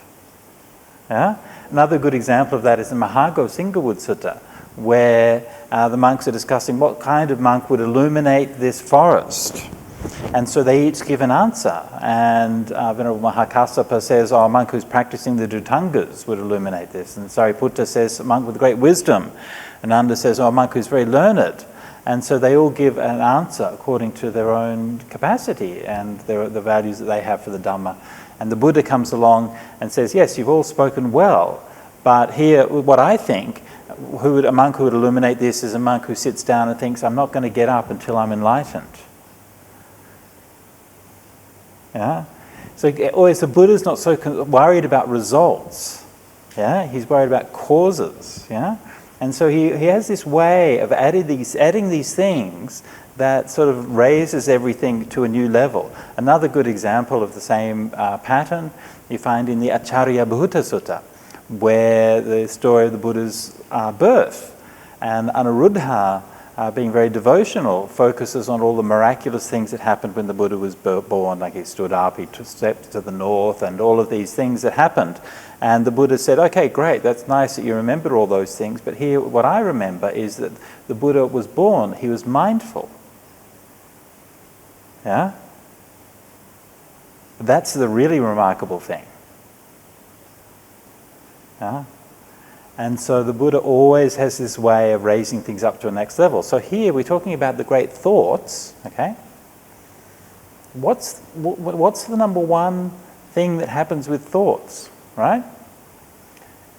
They get away from you. Yes? You start out with a good thought, yeah? Ah, yeah, that's a good thought. And then like 3 hours later, you're still thinking that same good thought. And you're like, actually, it was fine the first time, right? And it keeps on kind of going on and on and on, yeah? So Anuruddha gives these things, saying, oh, all these thoughts. And the Buddha's like, oh, that's great, you had those reflections, that's good. You know what also is good? Is no papancha, yeah? No proliferating. So this is the difference, right? We can have those thoughts, oh, that's good. And then we let them go. We don't proliferate about them. So this is actually reflecting back. It's not just adding a last item to the list of thoughts, right?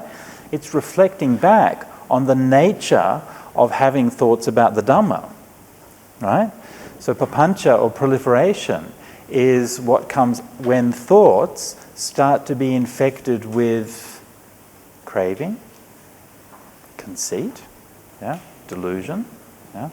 Then all of those things get in and they start to, oh yeah, that was a really good thought, wasn't it? Yeah. And then you start to kind of go around and around, and then that can sort of fly out in so many directions. Yeah? And so that teaching on papancha, or proliferation, is found a number of times in the suttas. And so here, the Buddha's kind of using it to sort of wrap this list up, right? And again, the numbers here are also significant. So the number 8 is a number of perfection in Buddhism. You know, think of like the 4 Noble Truths, the Eightfold Noble Path. So in Buddhism, the 4 and the 8 and the 12 are numbers of perfection and completion. Right? So the 7 is somehow incomplete until the 8th is added.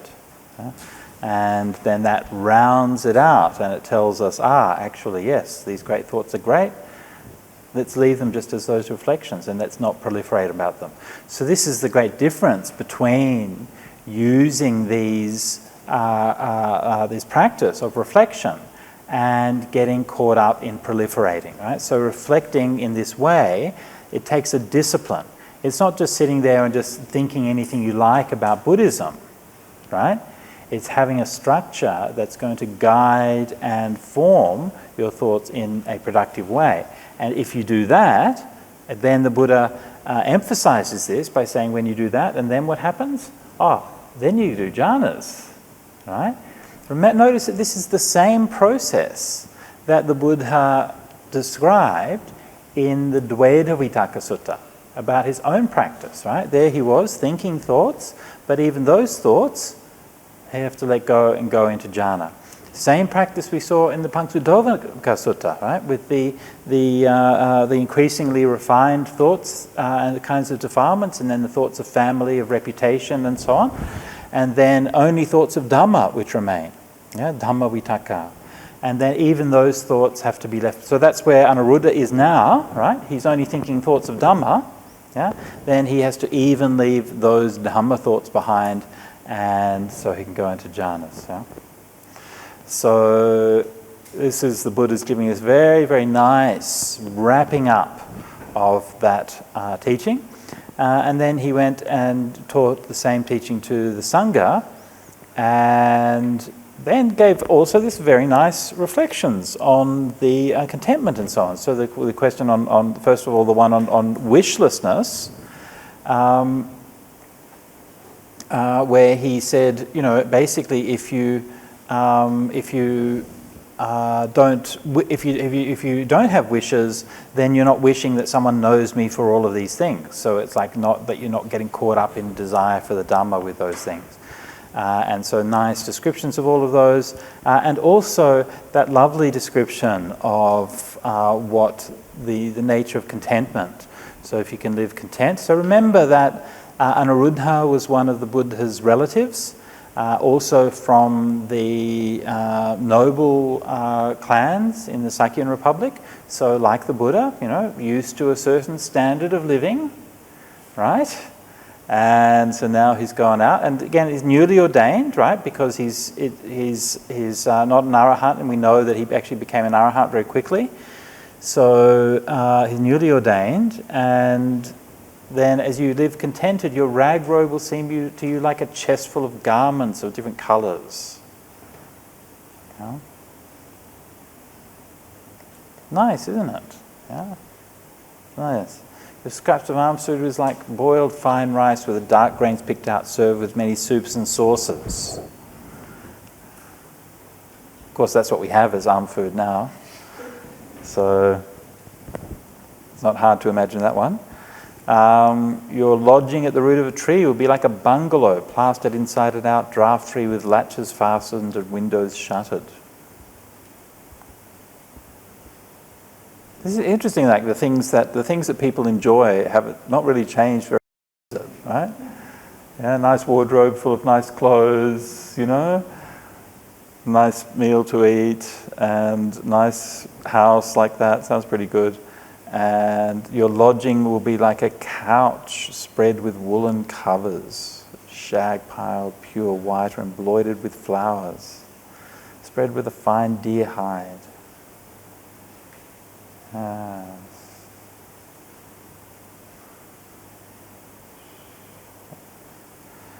Red pillows at both ends. And so this last one, that's fun, isn't it? Your fermented urine as medicine will seem like ghee, butter, oil, and honey and molasses. I don't know about you, but I'm just going to say it. It seems like a bit of a stretch. That's all I'm saying. So in the suttas and in the Vinaya, the fermented cow's urine was felt to be a medicine.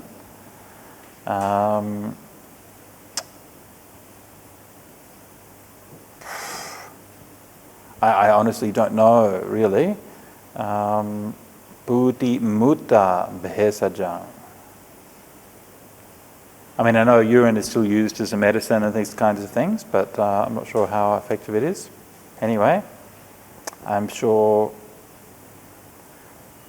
if you're advanced enough in your practice, it tastes like ghee and honey, but still working my way up to that one.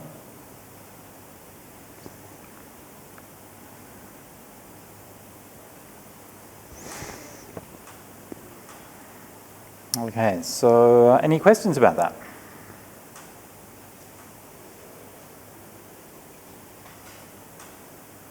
Madhu.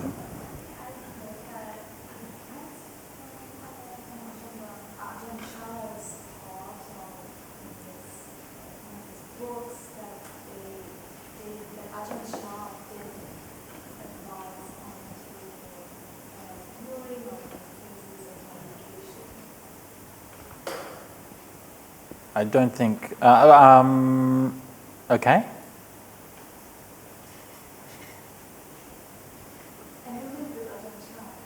I did not live with Ajahn Chah, no. No.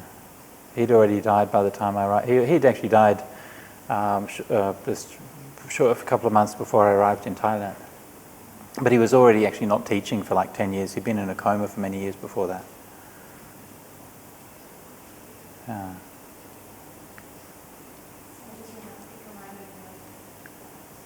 Yeah.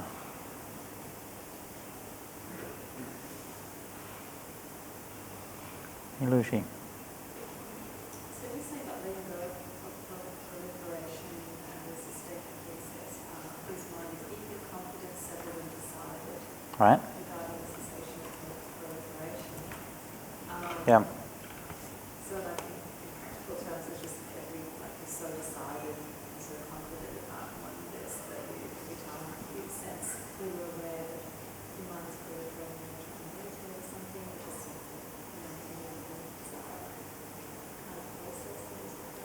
Yeah, yeah.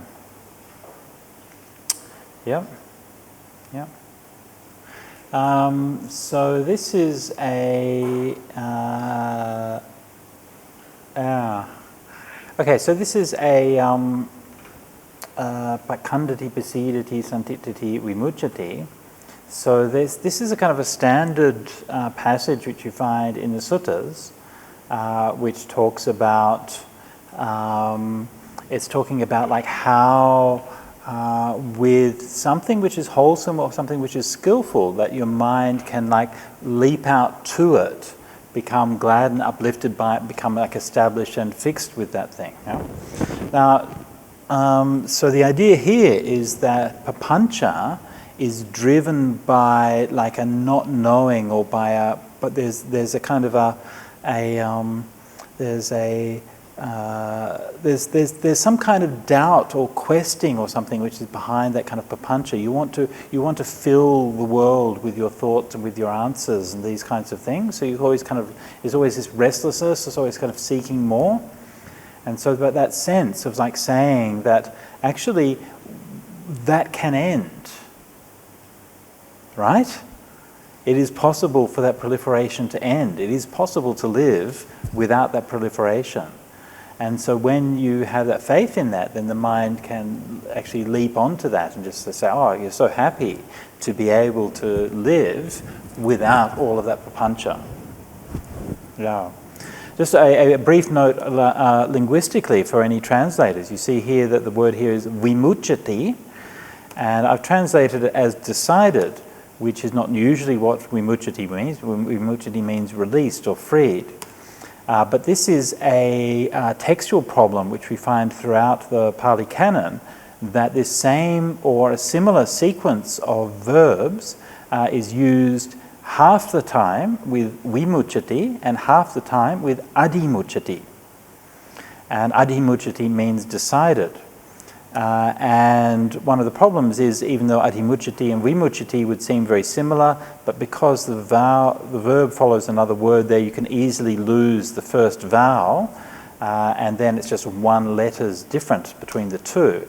And so I did quite a bit of research on this, and I concluded that, in fact, it should be adimuccati in every case. So I translated it consistently as if it should be adimuccati, even when the text read vimuccati. So if you're looking at that, and I'm sure many of you are looking at that and thinking, why is it vimuccati? It should be released. Well, maybe you weren't thinking that, but anyway, just in case somebody was, I was thinking that when I looked at it. I thought, vimuccati, why is it decided? Oh, and then I thought, that's why, yeah. So, it's an unusual case in the Pali Canon, because the Pali Canon is normally very consistently and very accurately edited. But that's one reading where you find constantly variations across different editions, different manuscripts.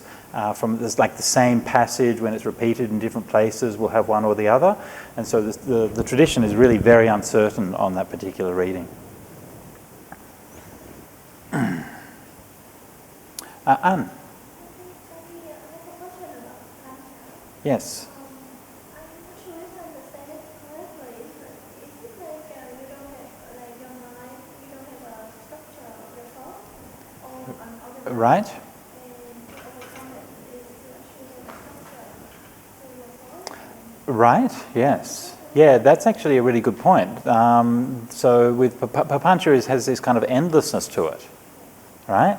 And that's why I think that's what the Buddha was doing with this, putting this at the end. He was kind of wrapping it up, right? So he's giving it end to it, right? So Vitakka can have an end.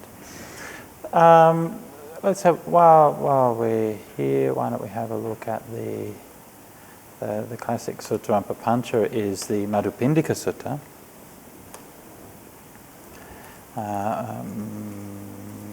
Madhupindika.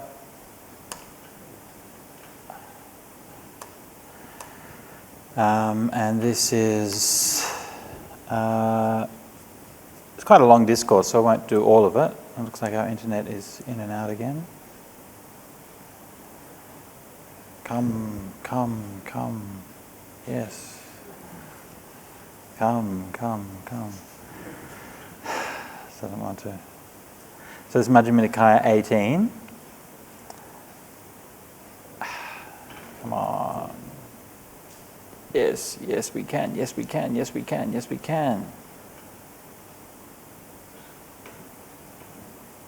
we can't.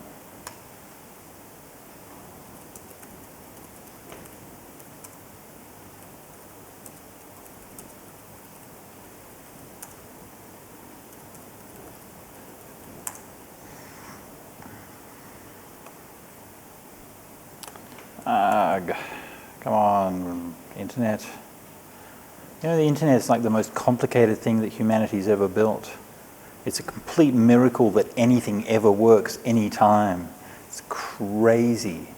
It's this like everything is like ridiculously fragile and brittle and prone to break. And there's all of these things in the internet where there's like a standard for a particular kind of protocol for one bit talking to another bit. And that standard is like maintained by like one guy in his spare time. You think that all of this thing is like professional, right? It absolutely is not, right? There's one guy in his basement who gets home from work who fixes the bugs in that particular thing, and like the whole of the internet depends on it. And if he doesn't fix it, it doesn't happen. It's nuts. Anyway, you think I'm exaggerating? No. Okay, so anyway, I've got it locally here, so I can do that. Fine. Madhu. Great. Bingo. So the Madhupindika Sutta. So here, the Madhupindika Sutta is one of the main places where the Buddha talks about proliferation. And it's one of the great ones because the Buddha gives a simple teaching, then Venerable Mahakachana gives a detailed explanation.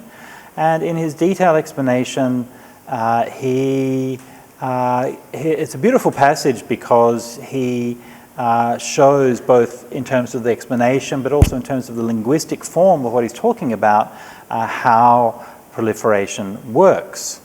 And so here's the kind of the central passage in the whole sutta, and I'll just sort of read through this one a bit. Eye consciousness arises dependent on the eye and sights. Sights, eye consciousness. Okay? The meeting of the three is contact. Dhyarnang sangati passo. Contact is a condition for feeling. Ow! What you feel, you perceive. What you perceive, you think about. Yan sanjanati tang vitaketi. Right? So here's our friend Vitakka again.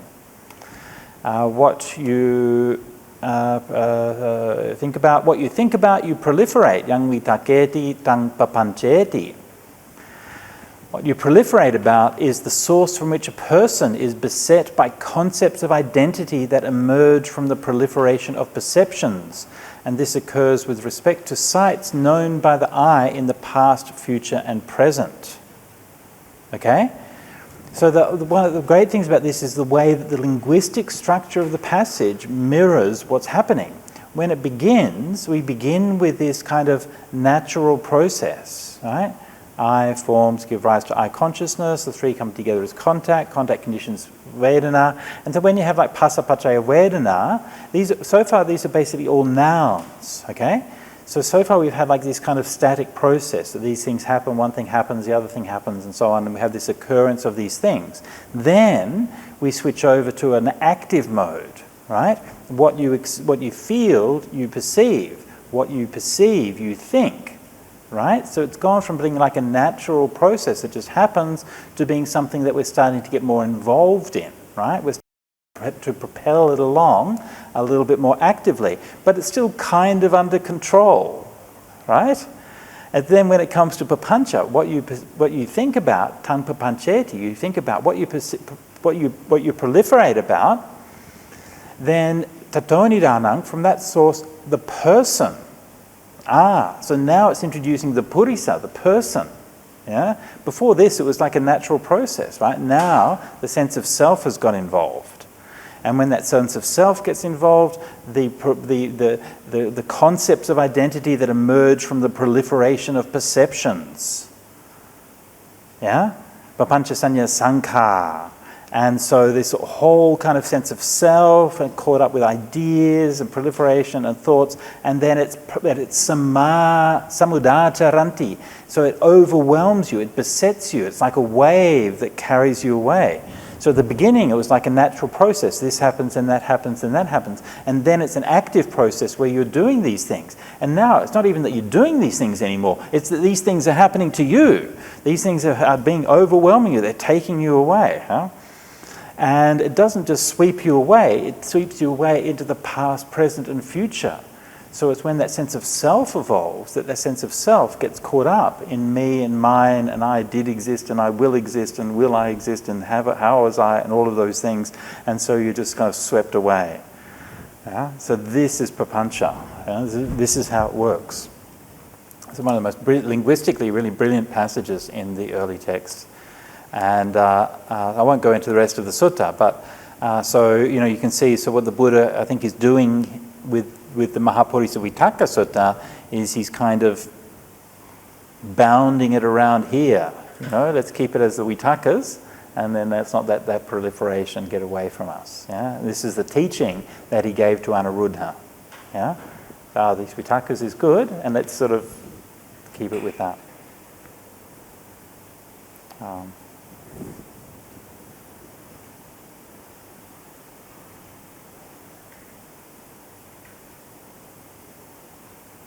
Okay, we good? I might just look at one more sutta, if the gods of the internet are kind to us.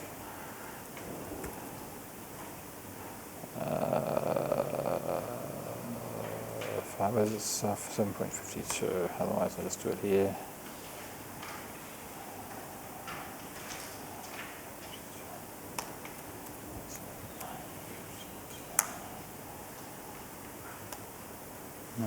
Looks like the gods of the internet are not being kind for us. All right, so this is the last one of the texts that we had here for our reflections, and this is a very fruitful gift, Dana Mahapala Sutta. At one time, the Buddha was staying near Champa on the banks of the Gagara lotus pond. So Champa being to the... so Cheti, I think, is to the... Well, where we were before is to the west, I think. So it's a bit west of, like, Benares, a bit southwest of Benares, if my memory serves me well. Champa is to the east, so Champa is further down the Ganges towards the Bay of Bengal. And the region of Champa is about the furthest east that the Buddha went in his journeys. So at that time the Buddha was staying near Champa on the banks of the Gagara lotus pond. Then several lay followers of Champa went to Venerable Sariputta, bowed, sat down to one side and said to him, "Sir, it's been a long time since we've heard a Dhamma talk from the Buddha. It would be good if we got to hear a Dhamma talk from the Buddha." "Well then, Reverends, come on the next Sabbath day. Hopefully you'll get to hear a Dhamma talk from the Buddha." So notice how this is a similar beginning that we heard before, where Ananda was asked how he could arrange to get a Dhamma talk. And of course the Sabbath or the Uposatha was the regular time for giving Dhamma talks. Again, it's kind of showing that the Buddha isn't necessarily just teaching all the time every day. I mean, I'm sure that there were periods when he was teaching every day, but also periods when he wasn't, and but the Uposatha, generally speaking, would be a time when lay folk could come along and listen to a Dhamma talk, and of course that still remains the practice today. Then on the next Sabbath day, the lay followers of Champa went to Venerable Sariputta, bowed and stood to one side. Then they went together with Sariputta to the Buddha, bowed and sat down to one side. Sariputta said to the Buddha, "Sir, could it be that someone gives a gift and it is not very fruitful and beneficial, while someone else gives exactly the same gift and it is very fruitful and beneficial?" "Indeed it could, Sariputta." "Sir, what is the cause? What is the reason for this?" Sariputta, "Take the case of someone who gives as a gift an investment, their mind tied to it, expecting to keep it, thinking, I'll enjoy this in my next life." Right? Patibaddha-citto. Yeah? So actually, this is one of the anumodana chants that we do. We actually say like apatibaddha-citto, is without mind being bound to it. And this is something that you see sometimes when people give dana. Sometimes they don't even expect to have to wait till next life, but in this life they already expect something back from it. And had one memorable moment when somebody came to a monastery and was staying in the monastery, and they're like, "Okay, they want to give us their car." I'm like, "You sure?" No, I don't have any need for it. Monastery can have my car." I said, "Look, we've already got a monastery vehicle. You don't have to give us your car." And they're like, "Oh, no, I really want to give you my car. I don't need it. I don't want it anymore. I'm giving up. I'm renouncing." I said, "You sure? It's a big gift. You sure you want to give the car?" And they're like, No, here's the keys. Here's the deed. Please, you take it. I'm giving up my car." I said, "All right. Okay, that's very kind of you. Sadhu, sadhu, sadhu." And then I'm like, "Okay, well, I think we're going to sell this car because we don't need a car." And they're like, "Oh, hang on. I didn't mean for you to sell it." So I'm like, "Okay, here's your keys. Have your car back." So mind tied to it, expecting to keep it. So sometimes people want to enjoy it after they're dead. One of the first things that I learned about giving dana when I was in Thailand, I was still a layman, and after I'd done my retreat, then sometimes I'd take the chance to buy something and give to the monks as dana.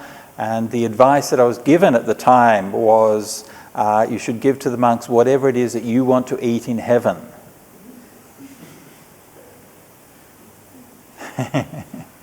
She said that's what we do. Is that a belief in Sri Lanka? Do people say that? Not not heard that one before. So in Thailand, that's what the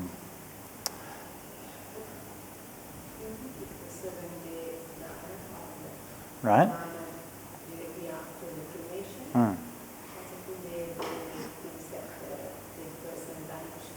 Right. Yeah. On behalf of them. Yeah. So still have some expectation. They give to ascetics and Brahmins such things as food, drink, clothing, vehicles, garlands, fragrance, and makeup, and bed, house, and lighting. So there's the vehicles, that's what I was just talking about. Garlands, fragrance, and makeup. I have to say, look, I mean, just, personally, a bit disappointed in the Dayakas of Sydney. They rarely give me makeup.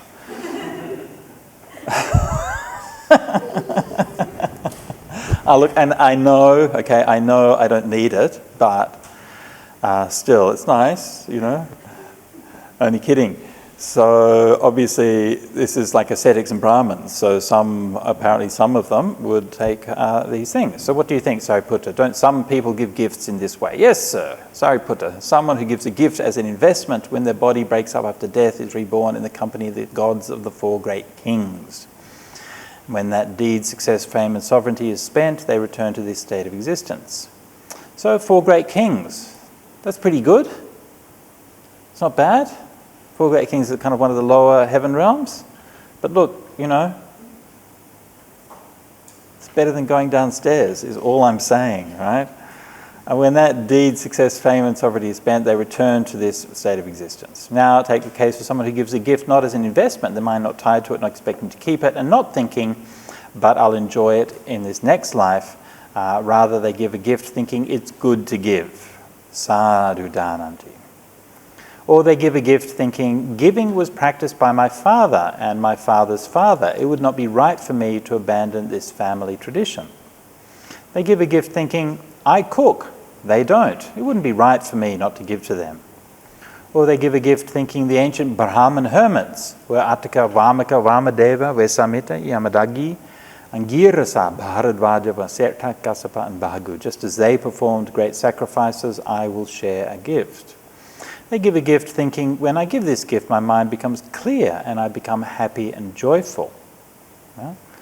Imang me danang dadato chittang pasidati atamanata somanasang upajayati. Or they don't give a gift thinking, when giving a gift, my mind becomes clear and I become happy and joyful, but they give a gift thinking, this is an adornment and requisite for the mind. Chitta lankara, chitta parikara.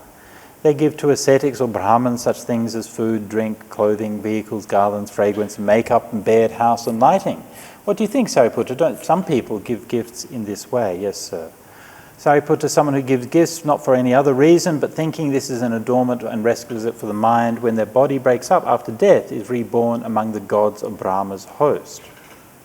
The Brahmakayika Deva. Oh, actually, I was actually looking for that. Sorry everyone, I'm just doing some research while we're going here.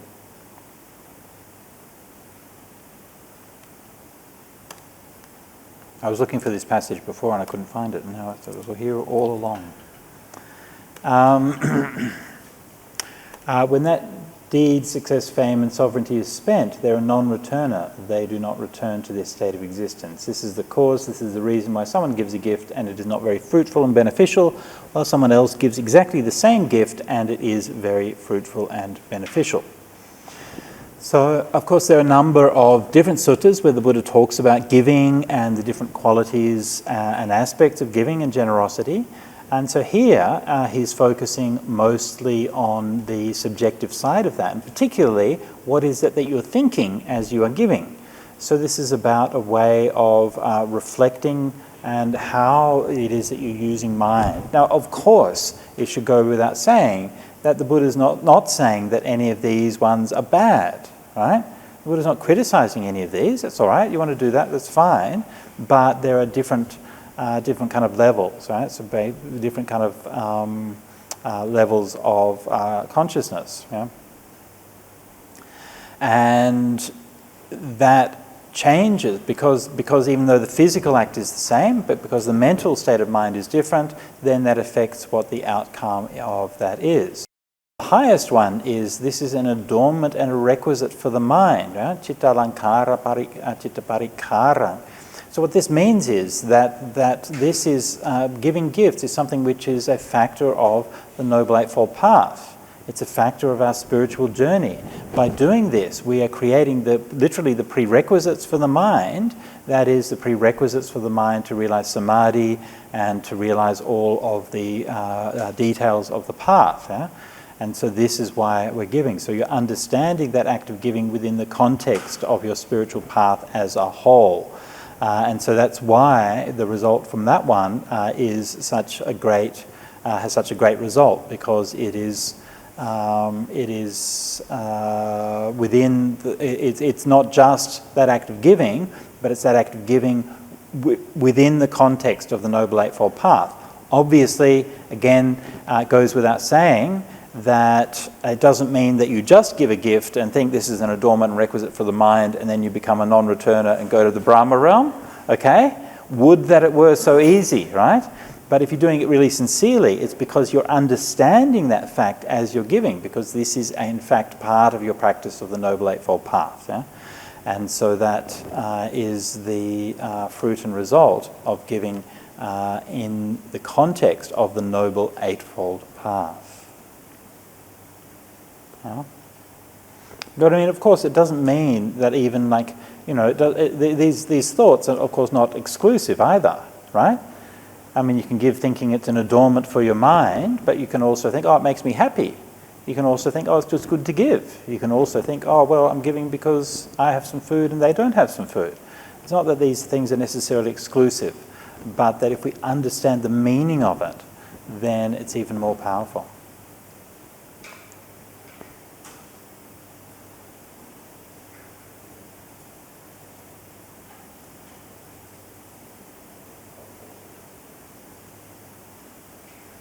Na patibaddha citto.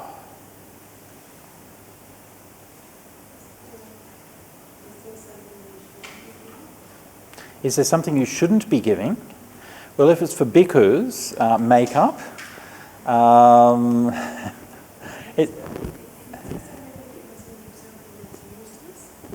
Right, yeah. Yeah, I mean, there are other ones that talk more about that, yeah. So, I mean, generally speaking, of course, if it's for bhikkhus, then it's, they give things that are appropriate for the monastic life. And, of course, the usual donations of robes and bowls and things like that. Of course, the problem is that the Buddhist community is very generous, but we live in a time where the economic situation has changed a lot, and we have cloth produced in factories now, and a lot of it, and it's very cheap. So we tend to end up with monasteries that have storerooms piled high with robes, and not enough monks to use them. I'm guessing it's probably the same at the nuns' monasteries. So they have too many robes there. Is that the same? Yeah. So this is why when we went to Harris Park, one of the things we asked our community very kindly, please don't give us the traditional offering of the robes and bowl, because we don't have anywhere to put it, because there's only two of us and we don't use much. Like this one here, my lower robe, this is about, I think, 7 or 8 years old. So we don't have to change robes all that often.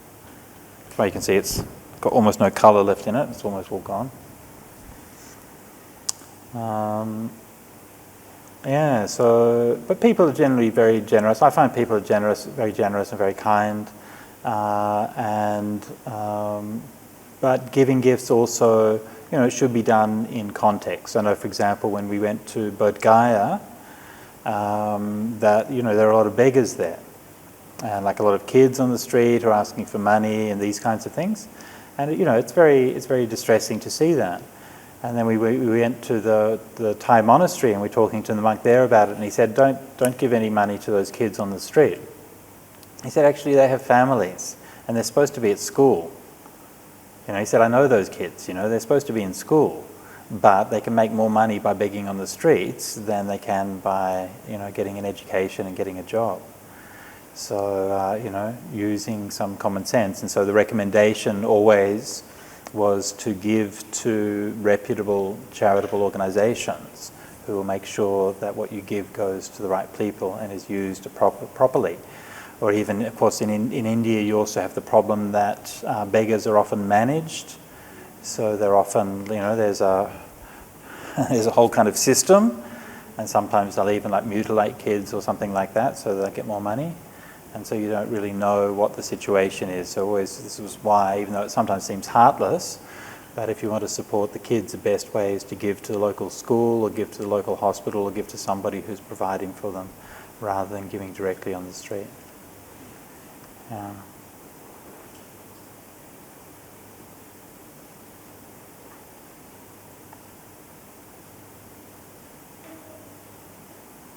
We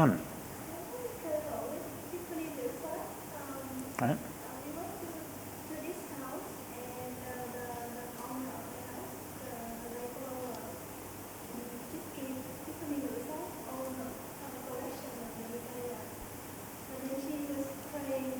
The collection of the Nikayas? Yeah. Okay. She Okay, basically, okay. The South is building a library. Okay. So she just gives Okay, people okay. all the Nikaya. Okay, sadhu, But sadhu. then she said that because her son is stupid, Okay. so she expecting like kind of a merit to Okay. her son. To help her son do better at school. Yeah. I find kind of interesting. Yeah, well, generally speaking, I would recommend doing homework and attending class as being the remedy for that. But yeah, look, can't hurt.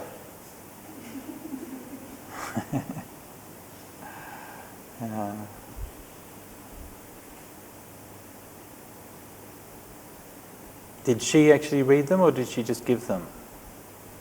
I think she belongs to her dad, but dad read them all. Okay, but did she read them? I think she studied a bit, and Okay. after, I think she finished the study. Okay, okay. Maybe if her son had read them, that might help. Yeah.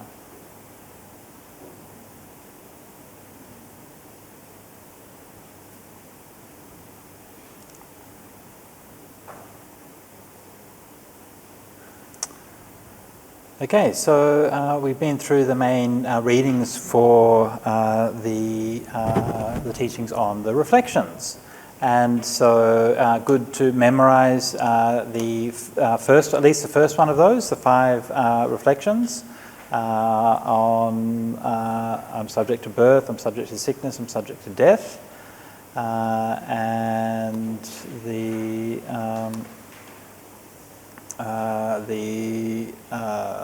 ownership of karma, and what's the number 5? What's the last one? Oh no, the ownership of karma is the last one. What's the one I'm missing? Very good. Thank you. Parted from everything. Sorry, internet's still not working. Anyway, so that's the main content that I wanted to cover for today. And as I said before, just highlighting the fact that these kinds of reflections, it's something which is very simple, and it's something which can help to empower our meditation. They're a nice part of our practice because they're something that anybody can do, right? Doesn't require too much. You don't have to be a great meditator, you don't have to be anything, but just set aside a little bit of time every day. And normally this is a part of like the daily chanting or something like that, and just every day to have some recollection of those things that are important. Now when we do our meditation, we'll go down a little while and do our meditation, then we will do the chanting of the recollection of the Triple Gem. And of course this is another way of using that thought and using that reflection to lift up your mind and to aspire to the Dhamma. And so these is really some other methods that we can use to do that. By doing it in and of itself, just to do that reflection is staying somewhat shallow, right? You can just do the reflection, maybe it might feel like nothing is really happening when you do that. You just make that reflection, okay, I'm going to die, all right? Doesn't really, just kind of sits there. Sometimes it can feel like that, right? But if you do it regularly, it makes that kind of subtle shift in your mind where you realize these things actually are normal. And then, when the time that you need it, then that wisdom will be there for you. Yeah? And when it's a challenge, and that insight will come, and you're prepared. Yeah? And that preparation, that might be through meditation, right? It might be through that time when your mind goes into deep samadhi, and then when you come out of the samadhi, then your mind will go, and you'll see your mortality as if it were for the first time. And you might realize, all of those countless times that I've thought to myself, yes, I'm subject to dying, I'm going to die, you realize you never actually got it. And then that time comes, and then it comes. Or it might not be a time in meditation. It might be a time when somebody close to you dies. And then you go to the funeral, and all your family members are crying and weeping and wailing. And you're reflecting to yourself, yes, I'm separated from those that I love. And you realize, actually, this has made a difference. Yeah? And actually, I'm not as distressed about this as other people in my family are. Yeah? And you realize, oh, this is actually starting to work. I did a funeral a number of years ago. I've done many funerals as a monk, and this particular one really stuck with me. I did it, must have been about 10 years ago now. I didn't know the family at all. They were in fact visiting from Malaysia. It was a Buddhist family from Malaysia, and I think the father had just come to Australia for work or something like that. The mum and dad were, I think, in their late 30s. They had a daughter who was like, I guess, maybe early teens, maybe 13 or 14 or something like that. And very suddenly the father died. And, here they were in a foreign country. And, the father, obviously, they were a close family, and the dad died and so on. And I went to the funeral. And, I heard about the story and I knew the background, and I went to the funeral expecting to see the family members being distressed and these kinds of things. But they were actually quite a dedicated Dhamma family, and they were quite into meditation and so on. And both the mother and even the daughter, astonishingly, got up and gave a really moving talk about how much they loved him, and about how their understanding of the Dhamma and impermanence, and understanding that he passed away. And it was astonishing, really. And I looked at it and I thought, how can a girl of that young age have that maturity of understanding?